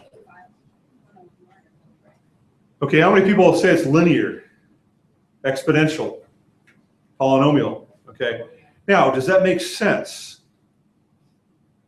Okay, let's go back to your physics. Does it make sense that it's a polynomial? Yes. Why? Because acceleration is the integral. Okay, because acceleration is the integral of what? Velocity. Okay, velocity. So the thing is, velocity is the integral of what? Distance. Okay, so there's your going distance to velocity, velocity, and so that's where you go from, to, that's how you get the x squared term in there. So the cool thing is it is exactly as it should be. Now this could be a falling rock. And again, what's the equation there? It's, or what is the acceleration to gravity? 9.8 what? Meters per second squared per second. So acceleration is that. In fact, acceleration is a change in velocity per change in time. So meters per second, meters per second squared. Now, in this case right here, you don't see the actual value. Okay. So you click on this and say update, and you kind of go, well, that's kind of cool, but it's a trend line, but it doesn't show any kind of equation. Okay, double click on the line. And you're going to see right over here, you could change it, by the way, by clicking on the line. You could say, well, let me try it as linear, or let me try it as exponential, and let me try it as polynomial. Now notice right over here under polynomial, notice the different types of polynomials you now have. You have second order. Try it again. You can click on this, and you can have polynomial third order. So what would a third order polynomial be? You call me a jerk? No, is that the integral acceleration of the jerk? Yeah, but the thing is that when you're talking about polynomials and so forth, you're going to have like squared and cubed and so forth. And so you're going to end up with, you're going to end up with things which have actually a little jerk in the graph and so forth. But in this case right here, it's a second order, and it matches perfectly. What's that? I don't like when someone calls it jerk. Okay. Now, I know. all right. One last thing here is that we don't have the equation. Can anyone figure out how to get the equation out of here? Okay, so you click on this and you get, okay, click on the r squared, and that gives you an r squared, but is that the equation? What does r squared mean? Okay, now this is something which will be useful when you're talking about doing your analysis of your data and so forth next year. So when you're actually analyzing, you're going to be using some statistics, and you're going to be plotting it in here, and the r squared value is basically describing your variance. And the variance means how much variance there is between the equation and the data. Now the range can go from 0 to 1. 0 means, man, I don't see any correlation at all. 0 would be like this. 0 is like all over the place. There's no relationship. Whereas we're talking about this right here, we're talking about something here which has, look at this R squared value there. What do you notice about it? Very high, which means what? It's a very good fit. That equation predicts that relationship extremely well.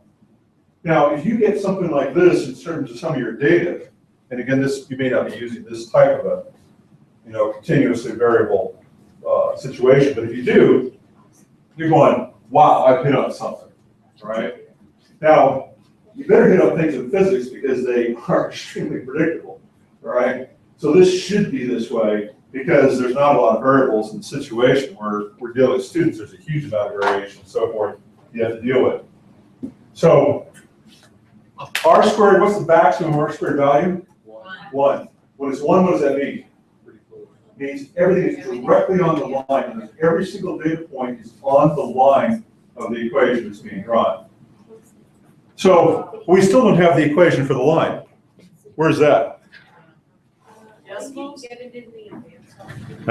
Go to the advanced edit. Go to the advanced edit, and you scroll all the way down, and you go, where is it? You have to click the. It's right here. Yeah, okay? the label. It's really stupid in my mind. Okay? Google does most things. They really start to fix things as time goes on, but it's like, I was going, well, where's the equation? And it's like, why would you think of changing the label, custom? What does custom mean?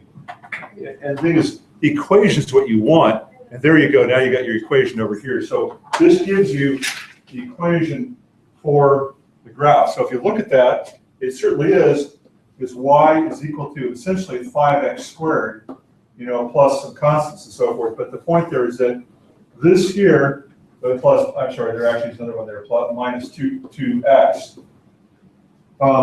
So we can see here that it definitely is a polynomial equation. Yeah, I was just showing Steve, I don't know if this is cool. It's cool for me. I don't know if it means anything, but when you go to advanced edit, you just you can trail up that trend line, and it'll give you the exact point of basically every single part on that trend line. But when you update it, it won't let you do it to the main graph. Right. In fact, actually, let's just go over there right now and do that. Everybody do that right here so we can see exactly what he's saying. When you're on here, is I can move across this. There's the actual, the equation values and so forth. And you can also click over the dots and see what the values are. So the reason for this, what this is so nice is, let's say you have some outlier. These, I don't have any real outliers here. These are slightly off. But let's say we say one right there, is you get the actual value for them. Plus, if you're on the line, you get the equation for the line. Now, you're saying something didn't happen? Yeah, once you update it, you can't see it. Can't do that. That would be it'd be cool to be able to show your kids the outlier when you're actually looking at that graph. That's actually interesting. I've always seen it, and I never realized you couldn't do it outside that. That's extra credit right there. It is, okay, right to Google. Good job. Google says they listen. I always say that they listen, so, okay. I'll give you extra credit if you can get that on there, because why would you not do that? That's a good question. I mean, if you can do it one place, why would it not transfer to the other? That's actually very good. I didn't even notice that. Right to Google. What's that? I'm gonna get that extra credit. If you can get Google to listen to you, you're doing pretty good. Now click on the axis, click on the graph right here. Now that you've saved it and so forth, and you can change those things and so forth right here. You can change all your variables and so forth right there. Again, it's a different way of doing things, and so again, these graphs have lots of different features and so forth built in.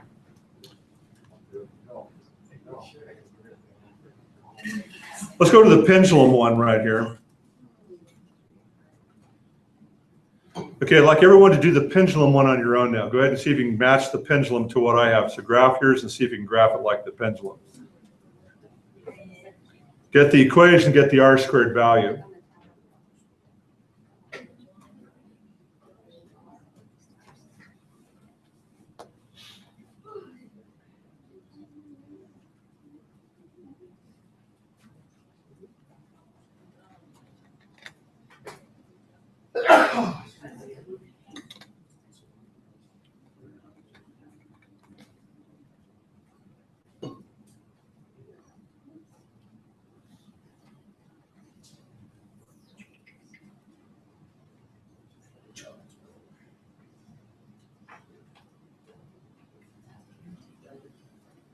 So we get the best fit, get the equation, get the R squared value, and so forth out of it. So that intercept, which is kind of strange. It's showing that I've got mathematical models and it hasn't carried one of them. That's a good point. Now this is real data. So why it's actually, it doesn't realize that it's just trying to find the best fit, but obviously that the data points down here are not accurate. So we're learning some accuracy because that it shouldn't go beyond to negative is what Stephen's saying, but that graph shows it as having a negative intercept, which of course can't be. Oh, by the way, for those of you who are, did you realize in Europe right now that some banks are offering negative interest? Okay. They pay you. They pay you to borrow your money. If they pay you for you to borrow your money. The deflation is so bad. Well, it's the same reason. If you can figure that out, then you can figure out how we can have a negative pendulum arm, all right? And then we're in good shape. I listened to an NPR last night. I'm going, it's like, how is this possible? I was like, what would be the incentive? Negative. I mean, they're actually. Did they just not have enough money to do their business, and they have to solicit? No, but if you're borrowing it, they're going to have less money to do their business. So they're paying you to borrow money from them. That doesn't make no sense. Is the government giving them less money? No. I listened to the guy on the radio. It doesn't make any sense at all. It's like, that's interesting, but Can anyone get an account? I don't know. Can I just go over and- But if you can ponder that, you can figure out how we can have a negative length here on that list. How are we doing with this? You got the equations? Got the R squared value? In free fall, so it's like. Yeah. Well, the problem is right here, as we're looking right here, is that this obviously can't exist right there. So, but the point there is that this is real data, and when you probably was experimental error. It was systematic error. The length wasn't measured the center. Oh, okay. So all those length values should shift over like. Yeah, that's a good point. So this was actually data from a class, and Stephen was saying that it's probably an error in the distance you're plotting if you weren't plotting the center of mass or pendulum. And remember when we did the pendulums in here? Okay. So here's one of the team's data, but the problem is they probably were not. It was a systematic error because the graph looks too good, and so they probably were not measuring the distance to the actual center of mass, which you had no way of calculating precisely, just had to estimate. Click on the CO2 data. Now, the Mauna Loa Observatory is on the Big Island of Hawaii. If you click here on map of Mauna Loa Observatory, I'm going to just click on this. And this is now taking you, I just put a link there to the Mauna Loa Observatory. Now there's the Mauna Kea observatories or the astronomical observatories. The Mauna Loa Observatory has been going since the 50s.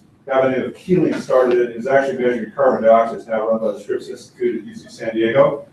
And it's where we get the longest data set on atmospheric carbon dioxide. So when you're talking about, trying to get students involved in analyzing data, so forth, use real sets whenever you can, because it makes it, more interesting, engaging. So here's Mauna Loa, which is one of the two largest volcanoes on top of the Big Island of Hawaii. Now, if you zoom out, I'm just going to, if I zoom out from this,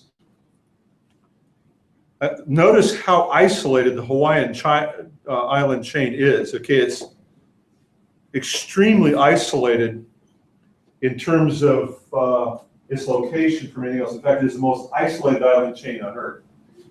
In fact, when you ever go out there, just think about those, you know, the early Melanesians, the Tahitians that immigrated to there. It's like, Roll the dice. well, actually, it's interesting how they figured out, because right down here, they feel that all the archaeological evidence suggests that they came from right down here. How did we find this? How did we find it? Oh, Captain Cook, you know, was just sailing across the Pacific and headed into it. I don't think he was looking for it, but I don't think they were looking for it. They thought something was up there because they were following. People believe they were following the track of some migratory bird which goes all the way up to Alaska. Now, obviously, they didn't know where those birds were going, but they figured that there's probably some other landmass up there. That's the only thing I've heard that's plausible on how they would have, you know, navigated that direction. But the distances are so extreme. I mean, you know, try to convince your family to go on a road trip like that or a sea trip.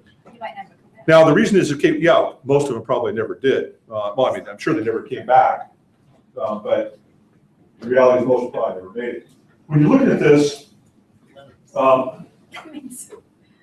when you take a look at that right there, is that oops, Mauna Kea kind of disappeared here, Mauna Loa, but it's right here in the middle. And the question is, why would this be a great place to look at atmospheric carbon dioxide? Because away from. What's that? Good. You're not contributing to it. You're not contributing to it. And maybe it's far away from any of the industrial source. yeah, you're so far away from any industrial source and so forth that, and yet one of the most active volcanoes on Earth is right next door. Does that produce Kilauea produces a huge amount of carbon dioxide, but the trade winds blow it this. The trade winds blow it this way, and the trade winds are so predictable that it never actually affects the thing.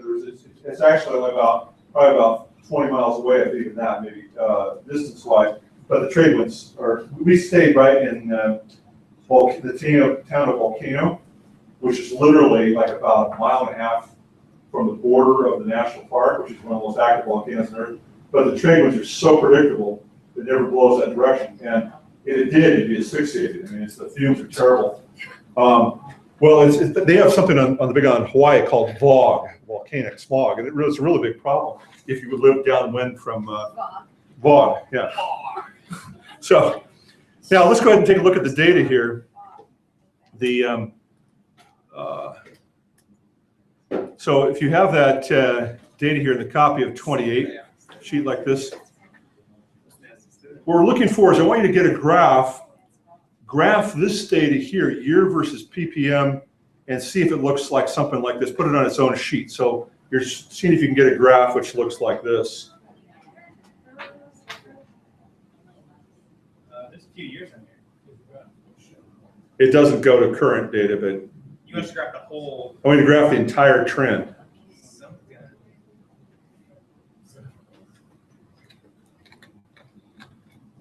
Jeez, that's not data. And there's a reason I put a lot of data in there.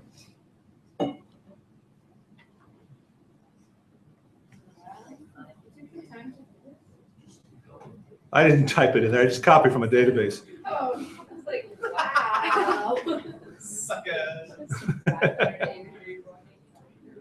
I'll punch you. Wow. Mine is not nearly as. Oh, but you're only doing. I'm doing from March. I'm doing from 60 to 2005 or so. Do I just have to make the line thinner to get that? Or? So what kind of line do we do? Line graph? Okay, it should look like this right here. You should. Well, what would you think it should be? Okay, try a scatter plot. See if it comes up. Oh no, because that's why it's so thick with the little dots. Right. So you gotta. Just raise your hand when you get it looking like mine. I'm just curious if we're getting success. Okay, good.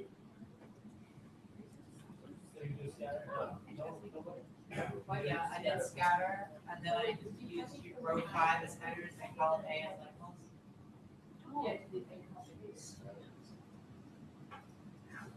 Now move to its own sheet, and it'll start to resolve some of that detail because it looks like a big wide line. Once you move it to its own sheet, so go up to the upper right-hand corner, click on that little triangle, say move to its own sheet. This is one reason you're going to need to be able to move two sheets, not just show it on the same data sheet as the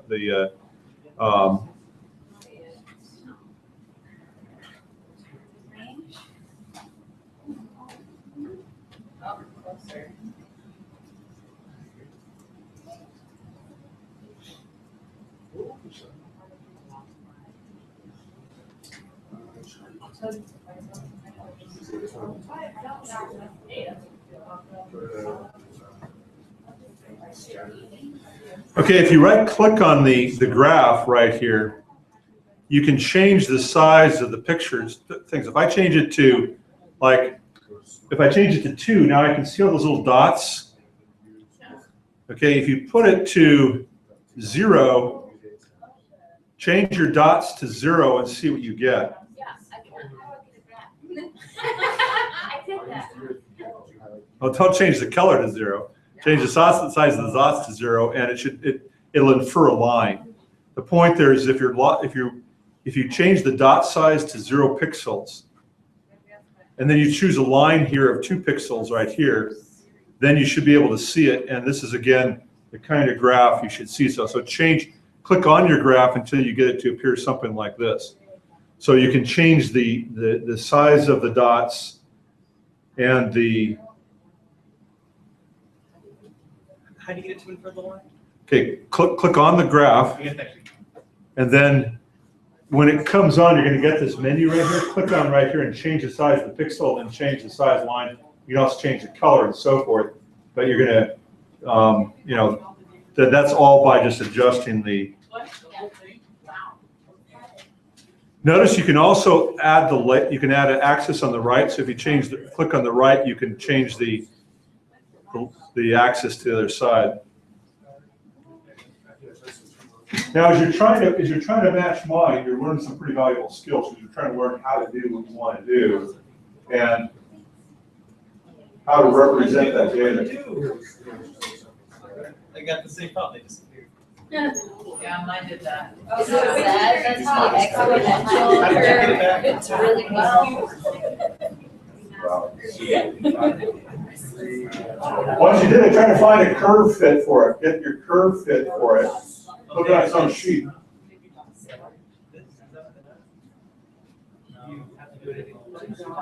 can I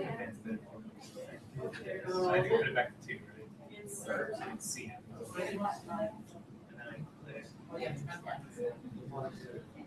Change your line. Where's your line? You have no line. That's all dot data points. Yeah. How do you? Do I have to trend line? No, a trend line. What? You're connecting line. It depends on the type of graph you're using. There's a scatter plot with connectors and there's a scatter plot without connectors. I'm using the scatter plot with connectors, so does it make sense? We have to put it on its own sheet. Well, it sure makes it a whole lot easier to see.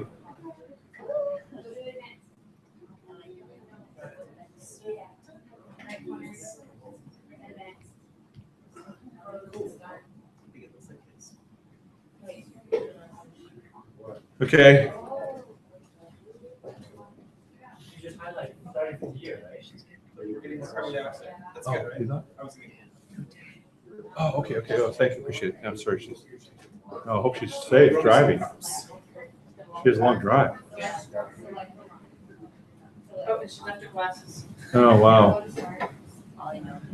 Does somebody want to run out and catch Debbie with glasses because she's heading out to the parking lot. She has a migraine headache, and we don't want her to leave her. She has to drive all the way to Riverside, so I want to make sure she has those glasses. Thank you, appreciate it.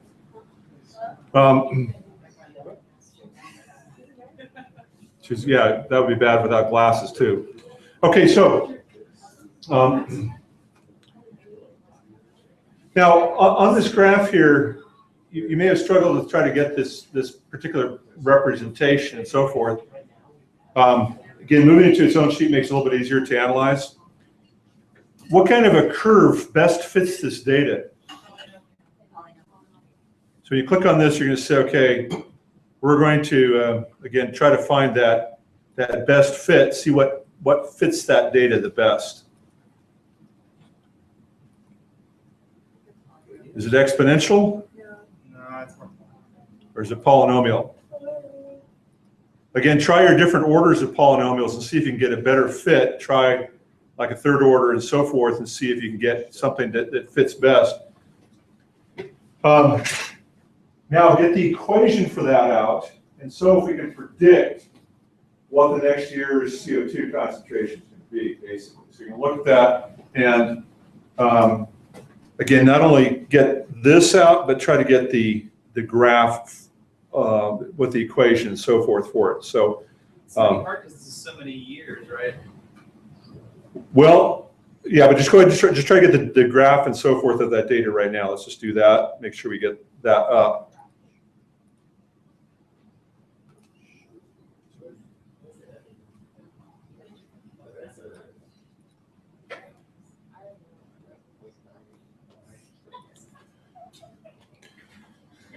Now, so you now get the equation, the trend line, the R-squared value. How does the R-squared value look for this? Solid. What's that? What does it look like? R-squared. 9.99.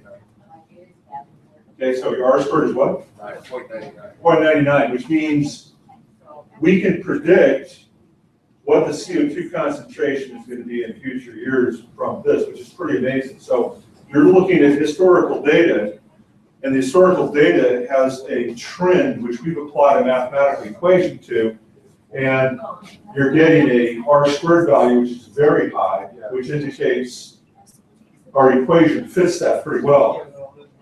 Now, one of the things you can look for in GSS is, again, this kind of predictive type of thinking.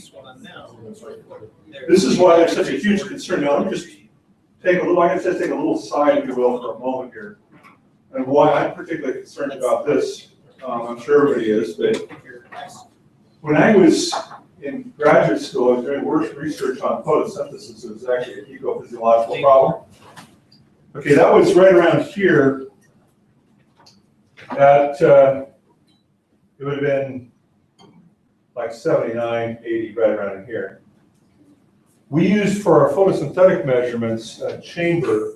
So you had a leaf in a chamber, and that chamber had basically infrared light which was going through it. Now, if you have carbon dioxide in there, the infrared radiation would be absorbed by the carbon dioxide.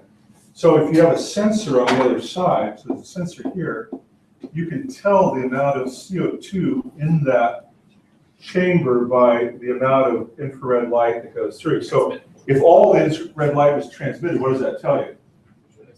There's no CO2 in it. If, however, none goes through, what does it tell you? You have a huge amount of CO2, right? And so in this case right here, we used a standard of 320 parts per million. In other words, out of 20 out of a million particles of the gas, we used 320. We were a little bit off. We were using a somewhat old value when we did that. When we say atmospheric concentration is 320 parts per million, and this only goes up to 2005. I should have plotted more recent data, but I didn't want to update things. We're up there over 400 right now, so we've crossed this line. So we've gone from 320 to 400 just since I was in graduate school. Now that's a planet, okay? So we're talking about an entire planet. If you're changing the atmospheric concentration of an entire planet, about, what is that, you know, you're up by, what, 30% or so, 25%. So that's a huge amount. And this is, again, the problem is, when I was doing photosynthesis, the way we measured CO2 was by how much infrared radiation it absorbed.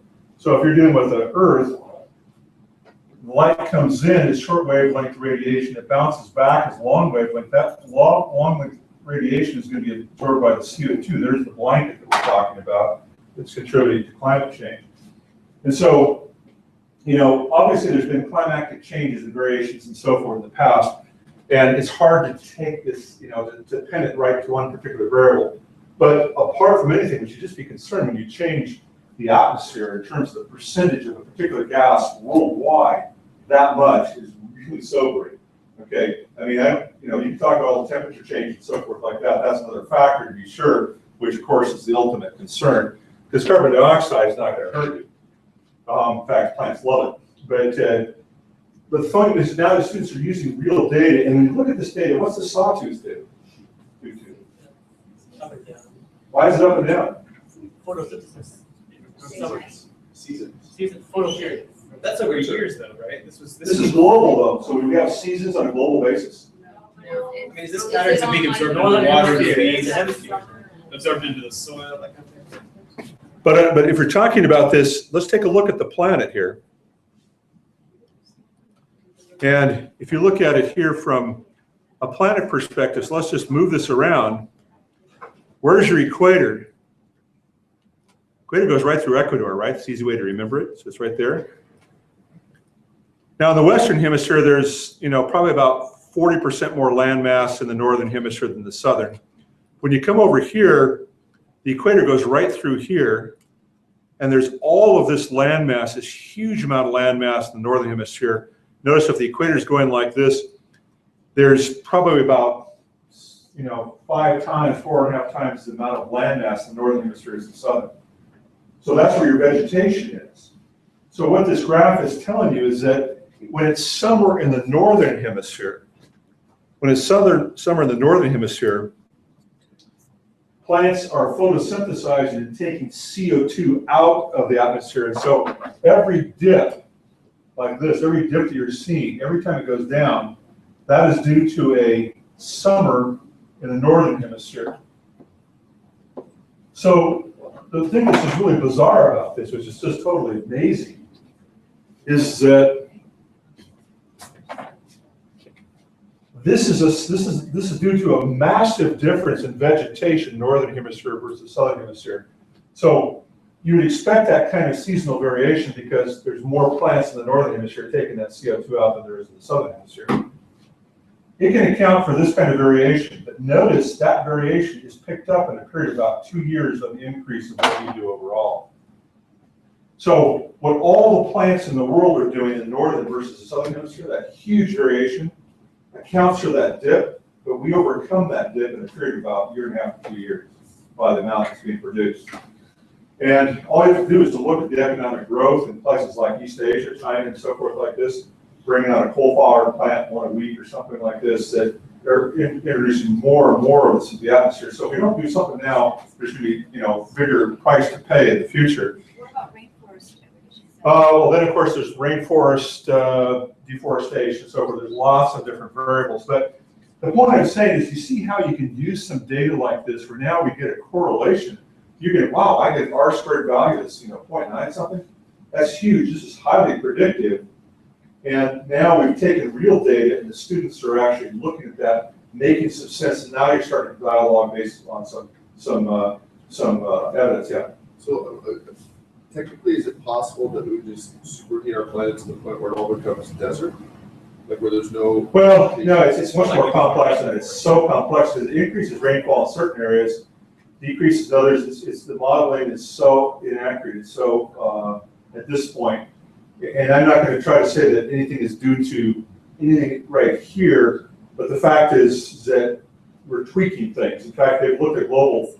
I was reading yesterday on one of the major preserves. It's in the Great Barrier Reef. There's been a dramatic decrease in corals and so forth. They believe it's due to temperature increase. They wanted to change the temperature of the water, and they believe that that's due to. Now, there's a lot of variables. This is extremely complex science, but this is very simple science, relatively speaking. You just simply got there and you measured it every year. In fact, you measured it every month.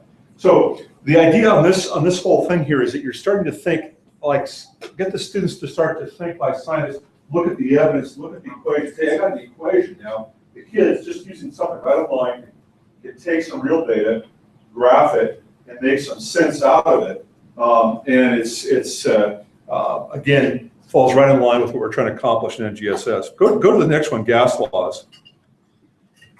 And okay, gas laws. Try to just go ahead and quickly graph that. See how long it takes you to get. Were you able to get through? Okay. I don't, no one was close to it, but I'll bring it back to it. They were reading last. Okay. Thank you. Appreciate it. Okay, thanks, Ryan. Appreciate it. Appreciate you going there. I think Ryan deserves a hand.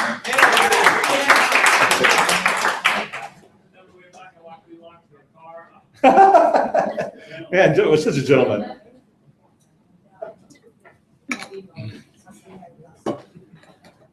Now, just raise your hand when you got a graph with when you got the equation, you got the R squared value. I want to see how quickly we can do this.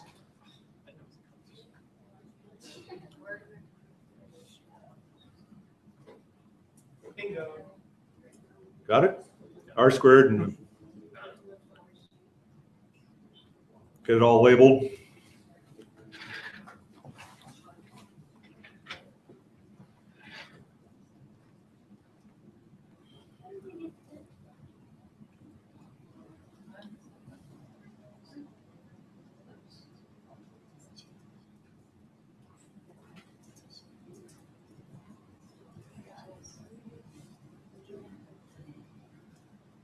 Now, I hate to tell you how I had to do this when I was in college. It was all by hand. I had to figure these equations out, both the polynomial, the exponential. Oh, sure. Now you're here. What's that? Now you're here. You're proving your own point, right? And get far over your line. Well, actually, you actually do the calculations, which is the challenging part, to try to find that best fit. And there's ways to do it, and that's what this is doing here. It's using those old formulas. Got it. Okay, got it? Okay, got your R squared value. How predictive is this? Yeah, so what does that mean? Very good predictability. You know, there's some variation, but you know, if you increase the temperature in a closed container, you're going to expect the pressure to go up. I'll give you an experiment with this. This is obviously dealing with fairly low temperatures. When I was in Boy Scouts, we had, remember, we had cans of like succotash that were left over. You know what succotash is? A lot of beans and corn.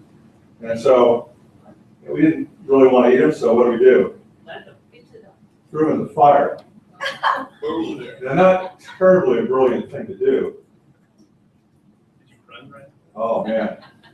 So don't try this, all right?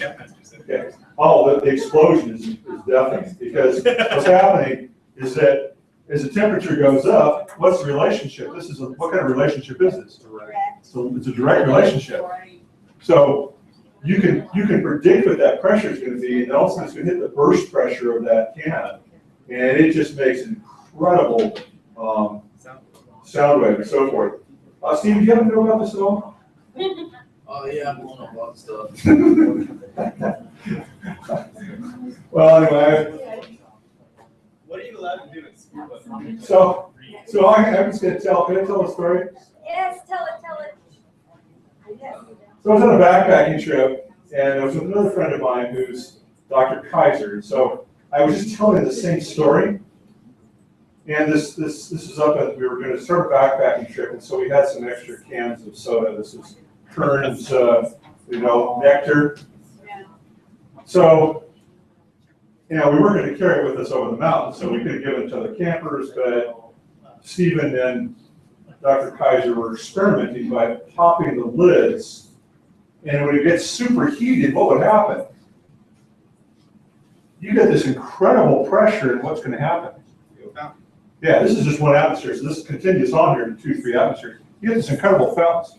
This ranger came into the camp, and she was asking us about our next door neighbors and so forth, and about the keeping the food on the tables and so forth. And I said, ma'am, we always abide by the rules. We never put any food on the out in the open for bears and so forth. While she's leaving the camp, our campsite, it's just this. This is a rock canyon. And you can hear this echo going back and forth. All the campers in the whole campground going, whoa, dude, what was that? It was just like it's echoing. Well, Stephen could probably tell you more accurately what happened, but when you got the orifice size down, they were trying with smaller and smaller orifices. So if you pop the lid this big, you get a fountain this high. If you pop the lid this big, you get it this high. Well, they made a little small one. And it was, so my friend Steve was standing at the fire. He just walked over to the fire. He's just totally covered with hot apricot juice and so forth. Yeah, and of course, the ranger comes back in, and my friend Dan Kite says, I can assure you, man, it was not a gun. You know, it was just crazy. But the point is, the reason I'm saying this is that I had just told the story, and I said, don't ever try this. And I wasn't looking this direction. But I said this to my students one time when I was teaching high school, and the guys came in and said, wow, that PV equals NRT stuff really works. I go, what do you mean by that? He goes, well, you know, we decided to go out camping, and rather than buying the little, 12-ounce jars of, cans of mixed vegetables, we got the big SRW or, Smart Final huge, like 5-pound ones. Number 10. And so number 10 cans. So he said they put this in the fire, and they were blowing on the fire to get this hotter. I mean, talk about stupidity. And then they saw it expanding, and they started running. They said they were knocked flat. I don't know if that's true. And they said there was like flaming lima beans falling from the sky. So, but I'm just saying. Well, we did electrolysis one time in the classroom. And a student said, what would happen? It was with a direct current, this is batteries, you have positive and negative electrode. He said, well, what would happen if we put alternating current through there? And he said, well, what do you think? He said, well, we probably get equal amount of, like normally you get twice as much hydrogen as you get oxygen.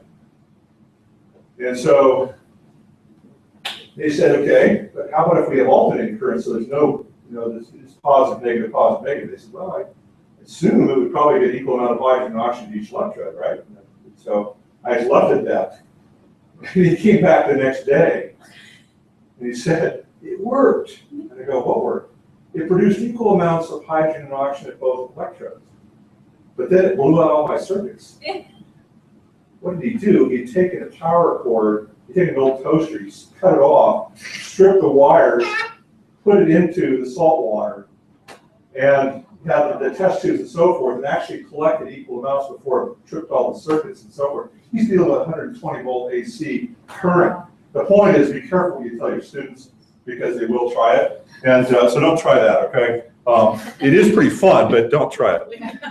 I had a student make thermite. But now, thermite, yes. I had lots of students want to make thermite and nitric But he glycerin. made a video of it. All right. Burned a hole like that. His parents When went, I first started teaching, I could walk into my lab and there's a jar of thermite, like right off the teacher's desk and so forth. It's already ready. Thermite, well, tell me what thermite is. It's aluminum. It's like 2000. It burns extremely hot. Okay, last one. Click on healthful air here. All right. Now, again, the text for this is all associated earlier, but here this is just simple calculations in terms of how we're going to determine this. So let's say that we wanted to calculate the percentage of unhealthful days for Atlanta. What would you put in there? How many days out of the year are unhealthful? 61 divided by So equals what? So equals this divided by what? 365.25.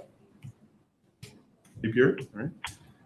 Okay, then just express that as a percent, and then just copy that down. You should be able to get all those filled in just a second once you get that. So we can see what the percentage of unhealthful days are for all these various different cities.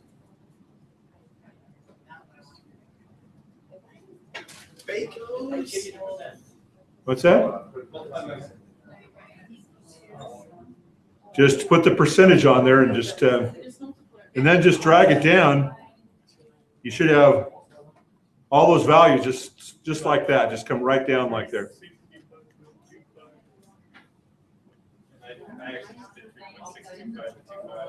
What's that? Yeah, Carrie. I have equals, like 99.9% The equals rate and nothing, the equation is still there. Your equation is still showing not the actual value? Hit enter. Try in another cell and just hit enter. Yeah. It just equals that value. Now, Okay, this is a simple statistic, all right? Let's go down here to the bottom one and just say, okay, how am I going to put there equals the average of that range? Just pick up that range. Go ahead and get the average of that range and then express that as just with 1 decimal or 0 decimals.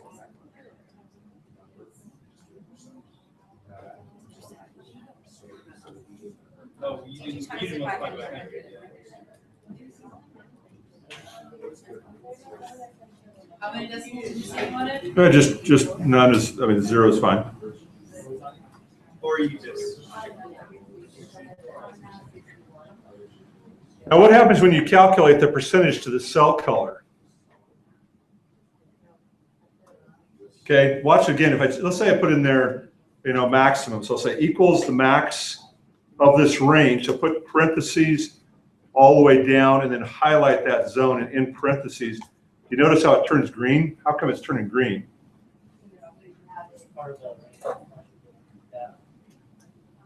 Okay, look up here, and I've set the conditional formatting so that if the cell is not empty, to turn it green. I'm just going to turn that off and turn off the other one right here. And now they'll just be white. So the point is, let's say I wanted to identify anything which was above, let's say 80 as being red. So I'll click up here and I'll say conditional formatting, and so you click on there, conditional formatting, the rule is going to be here, add a rule that if the cell is greater than or equal to 80, then we're going to call it red, okay?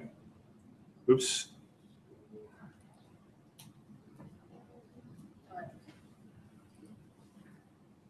Okay, so you can see there that right now we've done is you see what we've done is we've picked out the worst cities in terms of air quality there. So it's less than 80? It's greater than, because you're looking for anything which is greater than 80. So in other words, get your average, get your max.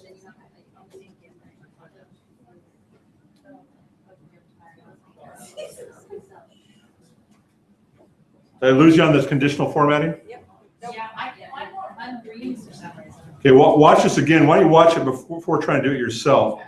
Okay, first of all, for max or min or median, you're simply putting the equation equals min, parentheses, and then highlight the zone from B2 down to B39, and then put it in parentheses. That's just how to calculate it. Now, to actually give you a conditional formatting, I'm going to choose on column C right now, just so you can see it. You click up here and you say conditional format. It's a little tiny triangle. You conditionally format it. You say anything in that range. You say add a new rule. You're going to say that if the cell is not empty as the default, so we're going to say is greater than, let's say, 24%. So I'll say greater than 24. And I'm going to change it there to red. And when I say done, okay, it doesn't come up and you kind of go, why doesn't it? Because this is dealing with what? Percentages, okay? So if I changed it there and said, how about is greater than 0.24, now they come in. Do you see the idea? See, 24% if that's, is actually 0.24. So if I say greater than 24, nothing highlights. If I say greater than 0.24, it highlights. And so now we pick out the two worst of the whole batch together.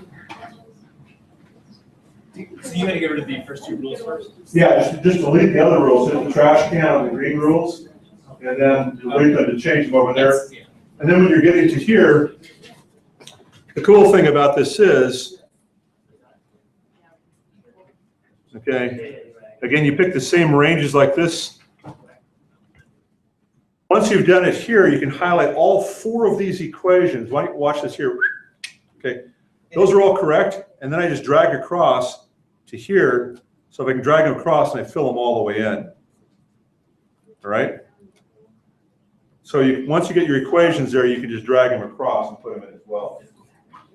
Okay, so let's just wrapping this up here.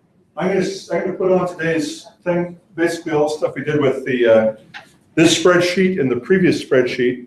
You're gonna want to watch the movie. Make sure you get very comfortable with graphing, plotting, getting the equations, getting the numbers and so forth for the R-squared value, for the polynomial, for the different best fit curves. And then next week, we're going to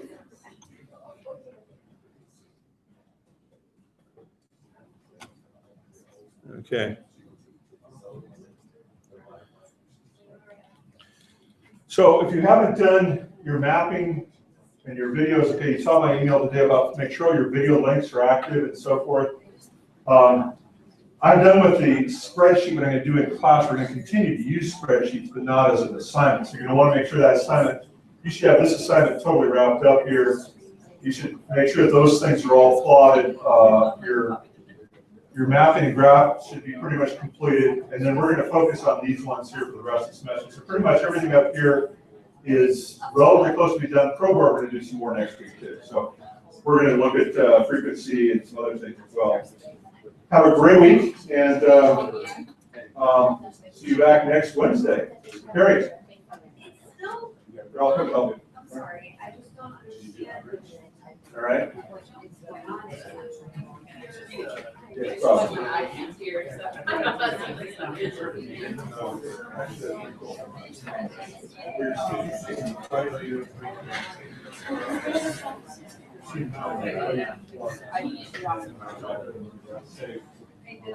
You've done it correct. I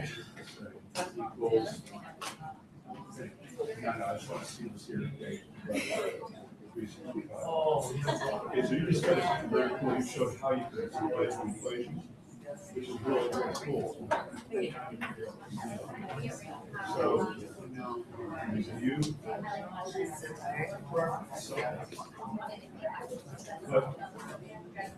No, this is very cool because I've seen this before. Then you can show it. It's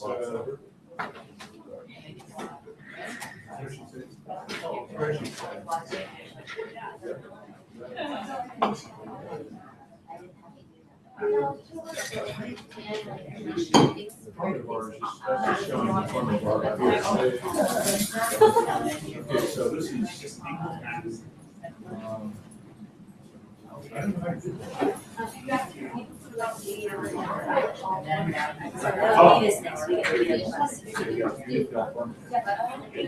that's cool. That's actually very cool. Oh, actually, just a real quick point here. If you're ever confused, you can always click on a cell to see its value, but I want to show you what Carrie just discovered. This is a new thing I haven't seen before. She found it by mistake, and it was kind of frustrating, but it's actually very cool. Most perplexing things are that way.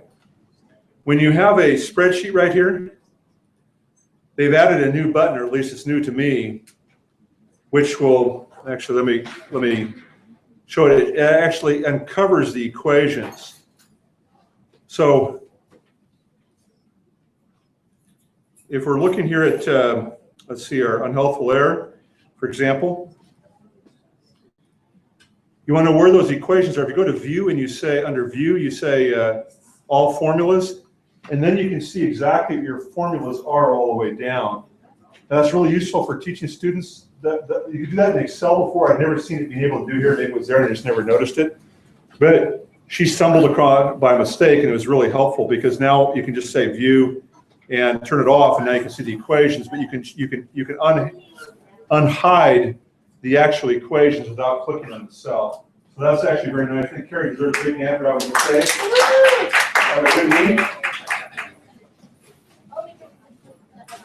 I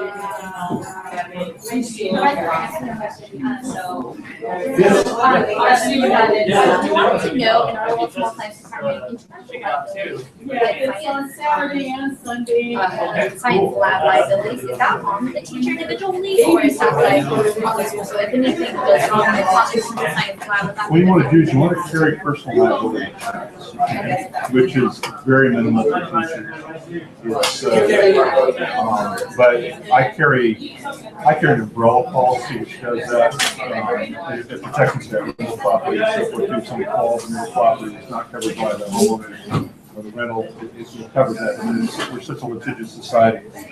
But realistically, the school districts have deeper pockets than you do, and so they're going to go after the school district first. But if they had the school district a very good lawyer, they could go after the teacher for negligence.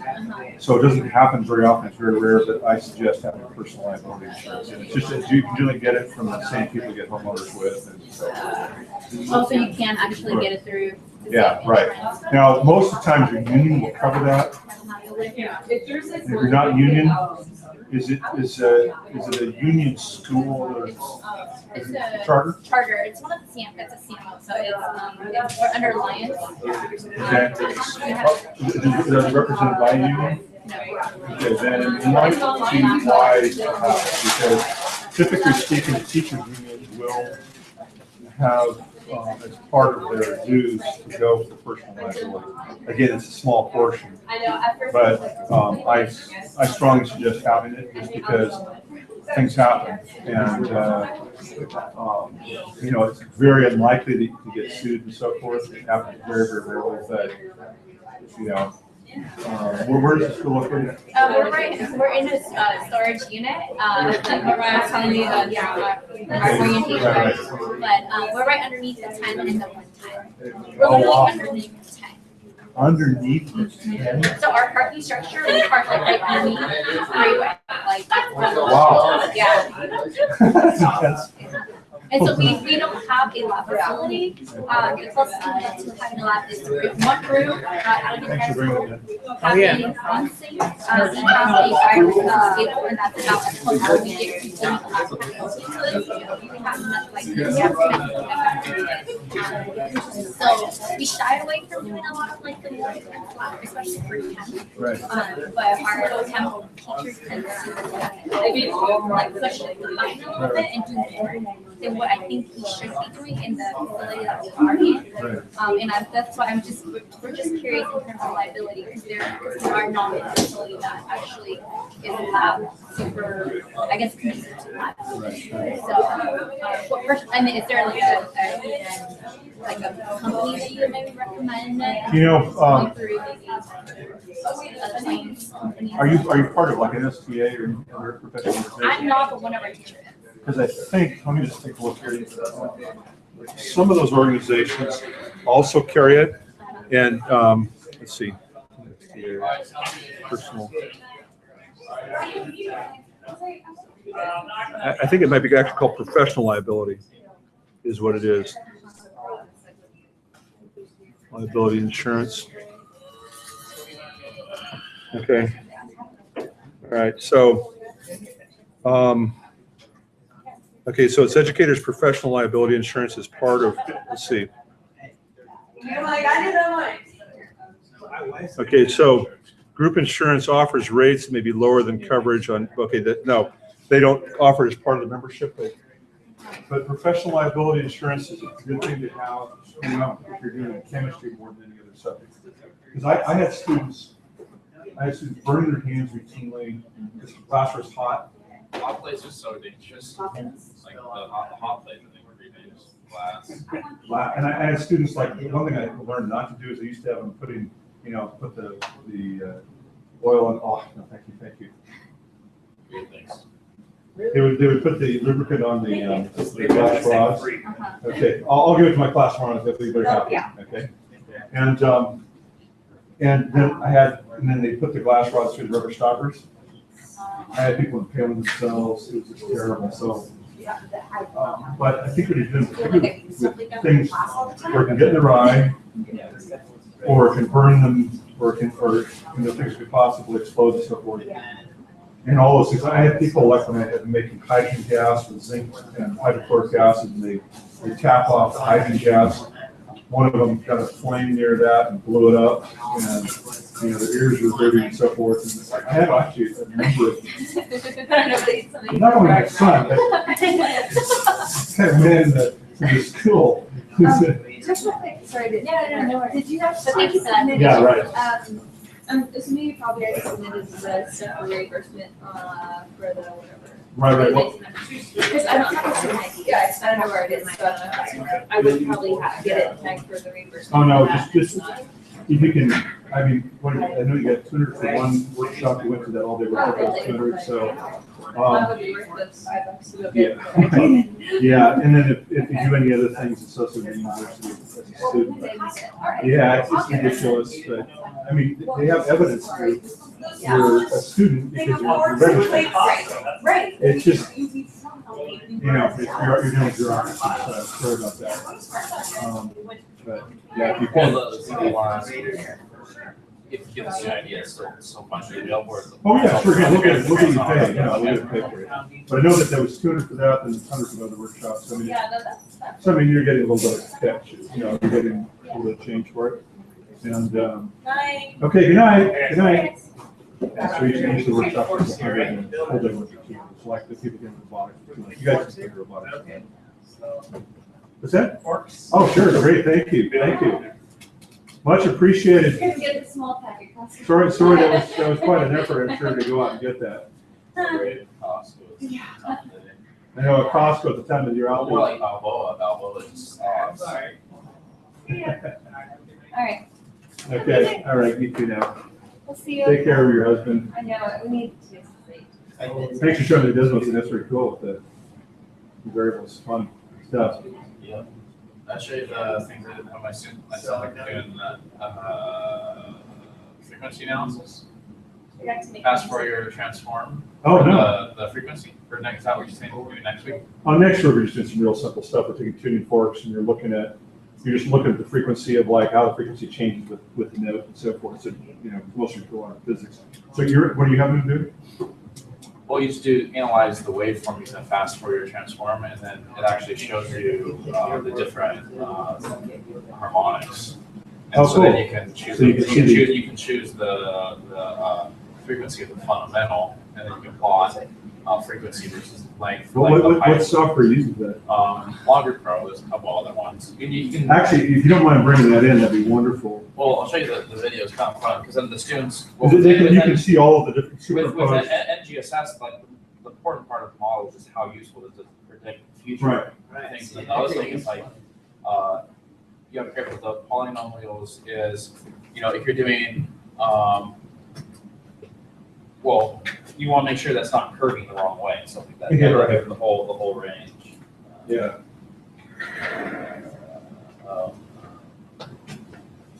Hey, you wanna join another master's program? Okay. I got an email. Yeah.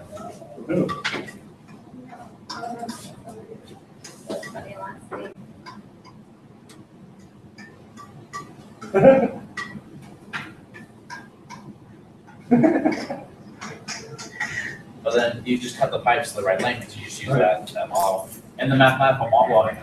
No, actually, if you can bring the video, in, that'd be great. Or if you could bring in the stuff, that'd be cool too. They did one from the movie Frozen. What'd you say? They did another one from the movie Frozen. Oh, from the kid, That's one? okay. Yeah, and it's not just. Bye. Okay, guys. Have a Good evening. Bye, Ted. So long.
I read across something, now I can't find it. Which is not unusual.